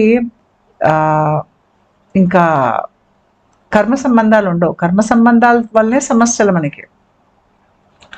అయితే మనకి ఈ ప్రక్రియలో మనకి సెరోటోనిన్, డోపమిన్ అనే హార్మోన్స్ మనకి వాటిలో మార్పులు రావటం మూలంగా ఇక్కడ ఈ మార్పుల వల్లనే మనకి తల లోపల దృశ్యాలు కనిపిస్తాయి, రకరకాల రూపాలు కనిపించడం, కొన్ని భయంకరమైనవి, కొన్ని మంచివి, కొన్నిసార్లు వెలుగులు కనిపించడం, ఇవన్నీ దాని మూలంగానే ఉంటాయి. అయితే మన జీవితంలో జరిగిన మంచి చెడు రెండూ కూడా మనం ఆధ్యాత్మికంగా ఎదగటానికి వాడుకోవాలి. ఉదాహరణకి కర్మ సంబంధాలు తెగిపోతాయి, పోయే వాటిని పోనివ్వాలి, వాటిని పట్టుకుని వేలాడకూడదు. కర్మ సంబంధాలు ఎప్పుడు దిగువ స్పందనలోకే లాగుతాయి. కాబట్టి మీకు ఏమర్థం అవుతుందంటే ప్రక్రియ మొదలైన కొన్నేళ్ల తర్వాత చూసుకుంటే మీ జీవితంలో చాలా మంది వెళ్ళిపోయి ఉంటారు. తర్వాత మీరు మీ నిజంలోంచి నిర్భయంగా మాట్లాడుతున్నారు కాబట్టి నిజంలోంచి మాట్లాడే వాళ్ళ వలన ఎవరైతే పక్క వాళ్ళ దగ్గర తీసుకోలేని దుష్టబుద్ధి ఉంది చూడండి, వాళ్ళకి మీరు నిజం మాట్లాడారనుకోండి, వాళ్ళకి ఏ ప్రయోజనం లేదు, వాళ్ళు వెళ్ళిపోతారు. వాళ్ళకి ప్రయోజనం ఉంటేనే మీతో ఉంటారు. ఏ ప్రయోజనం లేదు, నాకు నీ మీద అభిమానం అందుకునే నీతో ఉంటాను అనేవాళ్ళు వీళ్ళల్లో ఉండరు. మీరు మీ నిజం మాట్లాడేటప్పుడు మీరు మీలాగా మీరు బ్రతుకుతున్నప్పుడు వాళ్ళకి నచ్చదు. ఎందుకంటే వాళ్ళు మిమ్మల్ని ఏ రకంగా పట్టుకోవాలి, ఏ రకంగా వాళ్ళు ఉచ్చులో ఉంచుకోవాలి అనేది ఏ పన్నాగం అక్కడ సాగదు. సాగకపోయేసరికి వాళ్ళకి మీ మీద ఆసక్తి ఉండదు. ఎందుకు? మీ జలతత్వం మీరేంటో మీకు తెలుసు. తర్వాత మీరు ఆధ్యాత్మికంగా ఎదిగే కొద్దీ మీకు మనుషుల అసలు తత్వాలు కనిపించడం మొదలుపెట్టాయి. వాళ్ళు ముసుగులు వేసుకోలేరు. మీ మీద ద్వేషం పెట్టుకుని వాళ్ళు పైన నవ్వు పులుముకుని మీ ముందు మాట్లాడలేరు. వాళ్ళ ద్వేషం మీకు కనిపిస్తుంది. వాళ్ళ అసలు తత్వం మీకు కలలో అయినా కనిపిస్తుంది, పొరపాటున వాళ్ళ ముసుగు పడిపోతుంది. లేదు అంటే మీకు మీ మూడో కంట్లో కనిపిస్తుంది. ఆ మనిషి నవ్వుతో మీతో ఎంతో ప్రేమ ఒలకపోస్తూ మాట్లాడుతున్నా మీకు ఆ మనిషి రూపం మీ తల లోపల కోపంగా మీకేసి చూస్తున్నట్టు కనిపిస్తుంది. అది అసలు తత్వం. ఎవరు వాళ్ళ అసలు తత్వాన్ని మీ నుంచి దాచలేరు. ఎందుకు దాచలేరు అంటే మీ దేహంలో వెలుగు పెరిగింది. ఆ వెలుగులో మీరేంటో మీకు తెలుస్తోంది. ఆ వెలుగుతో మీకు బయట కూడా కనిపిస్తోంది, అసలు అనేది కనిపిస్తోంది మీకు. మనం ఇక్కడ ఏంటంటే నేను ఇందాక చెప్పాను, ఇవన్నీ కూడాను మన ఆధ్యాత్మికంగా ఎదగటానికే మనం వాడుకోవాలి ఈ అనుభవాలన్నీ. మనకి ఎదుటి మనిషి గురించి మనకి కొన్ని విషయాలు కళల్లో తెలిసిపోతాయి. అది మళ్ళీ మనం ఆ ఎదుటి మనిషికి వ్యతిరేకంగా మనం వాడకూడదు. వాడామనుకోండి మన శక్తిని మనం కోల్పోతాం. మనం సరైన మార్గంలో ముందుకు వెళ్ళాలి. అయితే ఇక్కడ నేను ఇందాక చెప్పినట్టుగా కిడ్నీస్, హైపోథలామస్ ఇవన్నీ చాలా ముఖ్యమైన పాత్ర వహిస్తాయి మనకి తెలియకుండానే. చాలా విషయాలు మనకి తెలియని చాలా లోతుల్లోంచి జరుగుతాయి. ఈ విషయం మీకు అర్థం కావటానికి నేను ఇక్కడ కాంతిని సల్ఫర్గా, చంద్రుడిని పాదరసంగా, శరీరాన్ని ఉప్పుగా చెప్పాను. ఎందుకు చెప్పాను అంటే ఉప్పు పీల్చుకుంటుంది. పీలించే తత్వం ఉన్నవాళ్ళు అన్నీ తీసేసుకుంటారు. ఉప్పులాగా తీసుకుని వాళ్ళు వాడుకుంటారు. అదే మీరు ఆధ్యాత్మికంగా ఎదిగి బాగా ఆధ్యాత్మికంగా ఎదిగిన వాళ్ళు ఉంటే వాళ్ళ లోపల తేజస్సు చాలా ఎక్కువగా ఉంటుంది. అగ్ని, ఇప్పుడు మనకి కడుపులో అగ్ని ఉంటుంది, అది మణిపుర చక్రం అగ్ని. ఆ అగ్ని గనక మనలో బుద్ధి బాగా రాజుకుందనుకోండి, నిజం నుంచి బ్రతికామనుకోండి, ఆ అగ్ని మనకి జ్యోతుల్లాగా కళ్ళల్లో కనిపిస్తుంది. ఆ మనుషుల కళ్ళల్లో ఆ అగ్ని కళ్ళకి సంబంధం ఉంటుంది. మనకి మధ్యలో వేరే వాళ్ళకి మనకి నిత్యం ఆ వెలుగు ఇటు అటు మారటం అనేది జరిగిపోతూ ఉంటుంది. అయితే మనకి ఆధ్యాత్మిక ప్రక్రియలో ఒంటి నొప్పులు, ఒంటి వాపు రావటం లాంటివన్నీ కూడా వస్తాయి. ఎందుకు వస్తాయి అంటే చాలామంది ముఖ్యంగా తీవ్రమైనటువంటి వ్యధ బాధ అనుభవించిన వాళ్ళకి తర్వాత ముందుకెళ్ళి దాని మూలంగా ఆధ్యాత్మిక జాగృతి జరిగిందనుకోండి, వీళ్ళకి ఇన్ఫ్లమేషన్, ఒంటి నొప్పులు, వాపు ఇవన్నీ బాగా ఉంటాయి. ఎందుకంటే ఇక్కడ కూడా కిడ్నీస్ అనేవే ముఖ్యమైన పాత్ర పోషిస్తాయి. మీరు కనుక మీ ఆధ్యాత్మిక ప్రయాణం చూసుకున్నట్టయితే కొన్ని సార్లు మూత్ర విసర్జన చాలా ఎక్కువ అవుతుంది. కొన్ని దశల్లో తక్కువ అవుతుంది. దానికి లోపల జరిగే మార్పులకు కూడా సంబంధం ఉంటుంది. కిడ్నీస్ మనం శక్తిని కోల్పోతాము, లేదంటే తీసుకోవటం ఇవ్వటం అనేది ఇక్కడ జరుగుతుందని చెప్పాను కదా. అది మీకు ఎలా తెలుస్తుంది అంటే మీరు కనుక తీవ్రమైనటువంటి వేదనకు గురైన వారిని చూసారంటే వీళ్ళల్లో వయసు పెరిగే కొద్దీ వీళ్ళ కిడ్నీలో శక్తిని కోల్పోయి కిడ్నీలు క్రమేపీ పనిచేయటం మానేస్తాయి. వీళ్ళకి ఆ కిడ్నీలు ఎందుకు పనిచేయటం మానేస్తాయి అంటే వీళ్ళకి తెలియదు. డాక్టర్స్ కూడా చెప్తారు, మాకు తెలియదండి, ఏదో ఇన్ఫెక్షన్ వచ్చి ఉంటుంది, ఏదో కారణం దీనికి నెఫ్రిటిస్ ఏదో అంటారు, దాన్ని సరిగ్గా పేరు తెలియదు నాకు, నెఫ్రిటిసిస్ ఏదో అంటారు దానికి, సరే గూగుల్ చేయండి. దీనికి కారణం లేదంటారు డాక్టర్స్, ఏదో ఇన్ఫెక్షన్ మూలంగా ఏండొచ్చు అని అంటారు. కానీ ఎవరైతే బాగా పీడింపబడి వాళ్ళు నిశ్శబ్దంగా ఆ పీడను అనుభవించి వాళ్ళ శక్తి అంతా పోగొట్టుకుని ఉంటారో, వెలుగును పోగొట్టుకుని ఉంటారో, వాళ్ళకి క్రమేపీ వాళ్ళకి కిడ్నీ సమస్యలు వస్తాయి.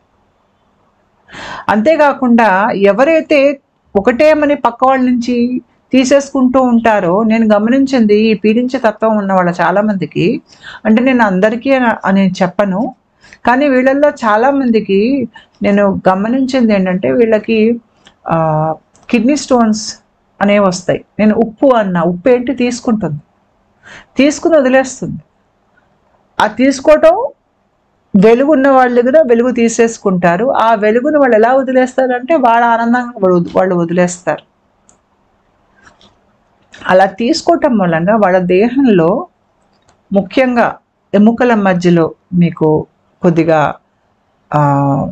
ఎముకలు చక్కగా మీకు ఆ జాయింట్స్ చక్కగా పనిచేయవు. అక్కడ మధ్యలో మీకు గట్టిగా అవుతాయి. కాస్త కాళ్ళ నొప్పులు, కీళ్ళ నొప్పులు అనేవి ఎక్కువ రావటం వీళ్ళకి.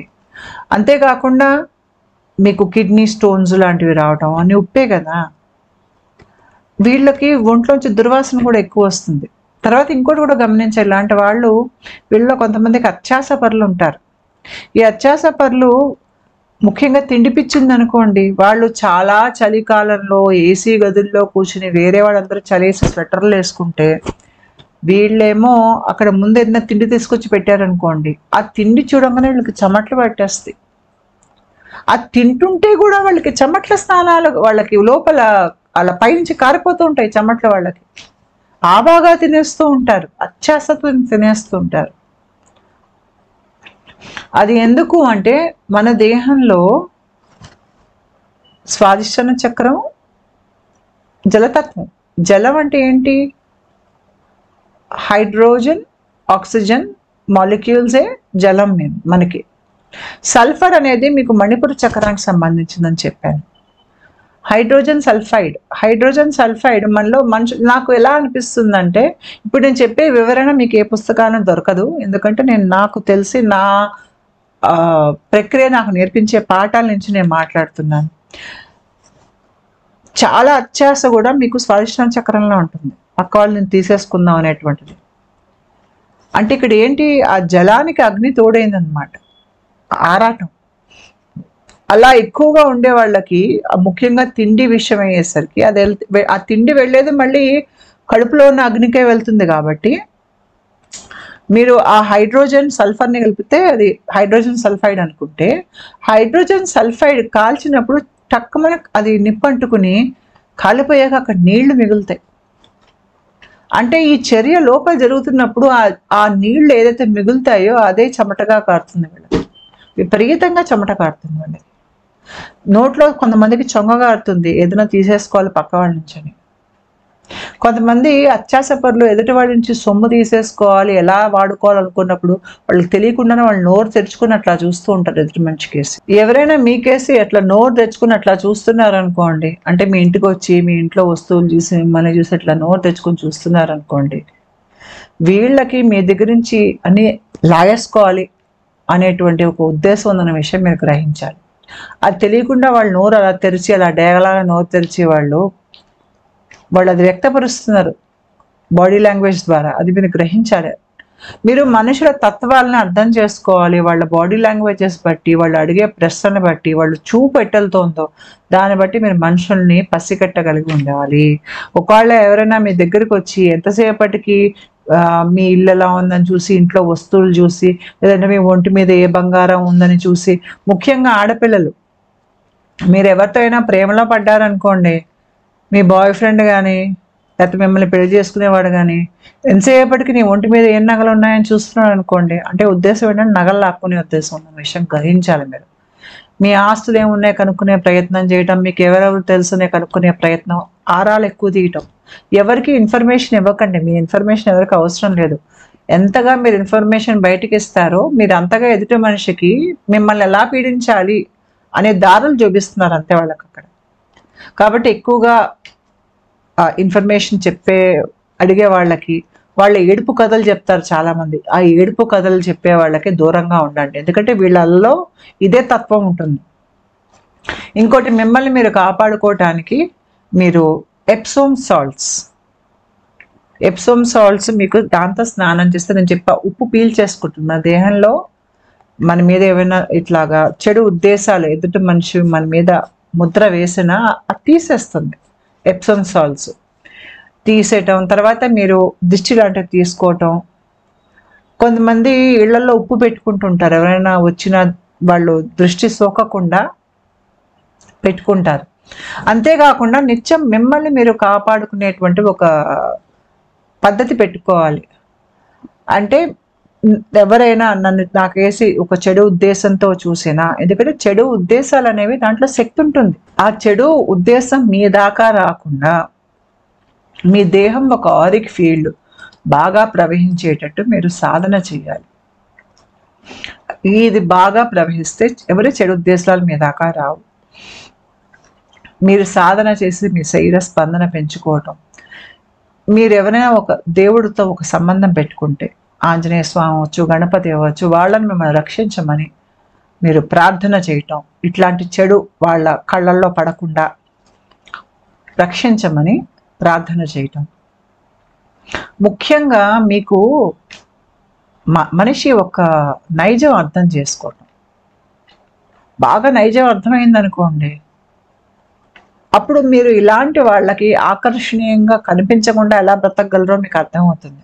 అంటే మీరు ఇట్లా వెలిగిపోతున్నా కూడా మనిషి దేదీప్యమానంగా, వాళ్ళు మీ దగ్గరకు వచ్చి తీసుకుందాము మీ వెలుగుని అనుకున్నా కూడా మీరు దగ్గర రానివ్వరు వాళ్ళని.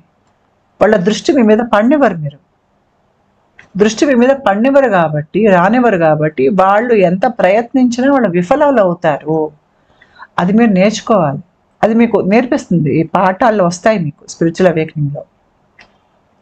అంతేకాకుండా మీ కళలు మీకు ఏం చెప్తున్నాయి అనేది కూడా మీరు అర్థం చేసుకోవాలి. మనుషుల మనస్తత్వాల మీద ముందే మన కళలు వచ్చేస్తాయి ఆధ్యాత్మికంగా ఎదిగేటప్పుడు.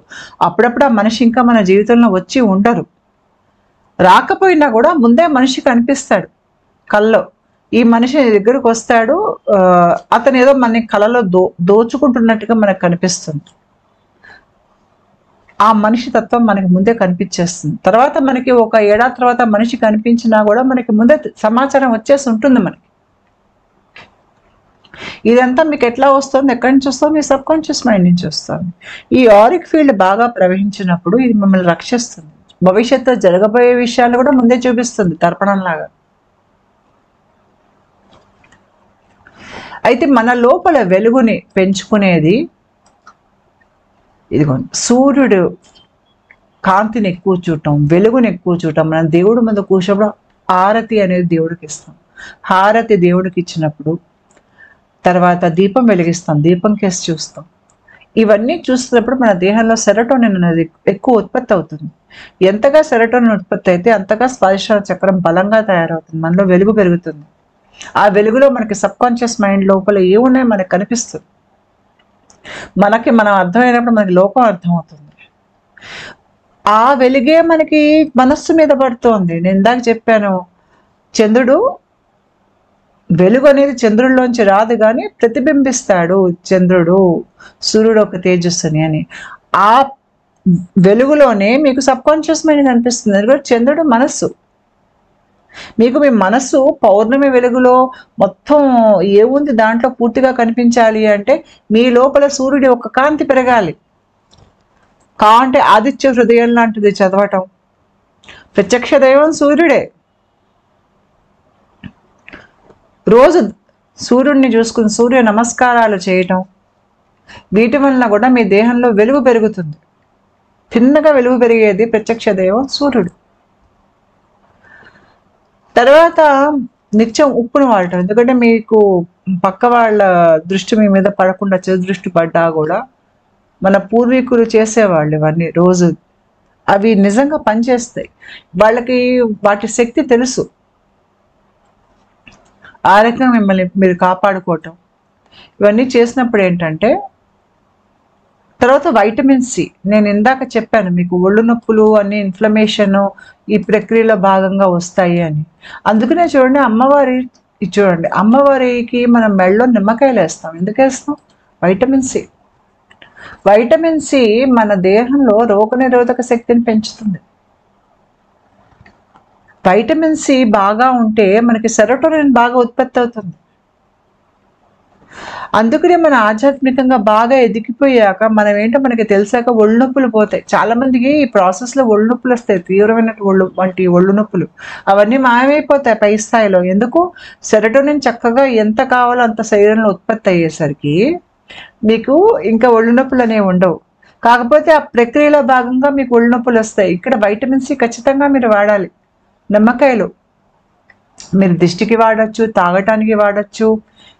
ఈ నిమ్మకాయలు మీ రోగనిరోధక శక్తిని పెంచినప్పుడు ఏమవుతుందంటే, అలా కూడా మీ దేహంలో ఈ ఆరిక్ ఫీల్డ్ ఉంది చూడండి, ఇది కూడా బాగా ప్రవహిస్తుంది. దీనికి రోగనిరోధక శక్తికి సంబంధం ఉంటుంది. మీరు గుమ్మడికాయ విత్తనాలు తింటాం, నిమ్మకాయని ఎక్కువగా వంటల్లో వాడటం, మీకు ఈ చెడు ఆత్మలు ఏమైనా మీ దగ్గరకు వస్తున్నాయి, అట్లాంటి మీకు ఏదైనా జరుగుతుందంటే వేప మండలు కట్టుకోవటం. కొంతమంది వేపాకు రసాలు కూడా తాగుతారు, అది కూడా మంచిది. దాంట్లో కూడా మీకు సల్ఫర్ ఉంటుంది. సో ఇలాంటివి కూడా మనం ఆహారంగా తీసుకోవచ్చు, దిష్టిదీటంగా తీసుకోవచ్చు, మిమ్మల్ని మీరు రక్షించుకోవడానికి ఇవన్నీ వాడచ్చు. మనకి చాలా లోతుల్లో మనుషుల మధ్యలో శక్తి మార్పిడి జరుగుతుంది. నేను వీలైనంత వరకు చాలా క్లియర్గా చెప్పాను. కానీ ఇది చెప్పిన దానికంటే కూడా ఇది అనుభవంలోనే మీకు ఎక్కువ తెలుస్తుంది. ఎవరి దగ్గరికైనా వెళ్ళి మీకు శక్తి కోల్పోయినట్టుగా మీకు అనిపించింది అంటే మళ్ళీ అక్కడికేసి వెళ్ళకండి.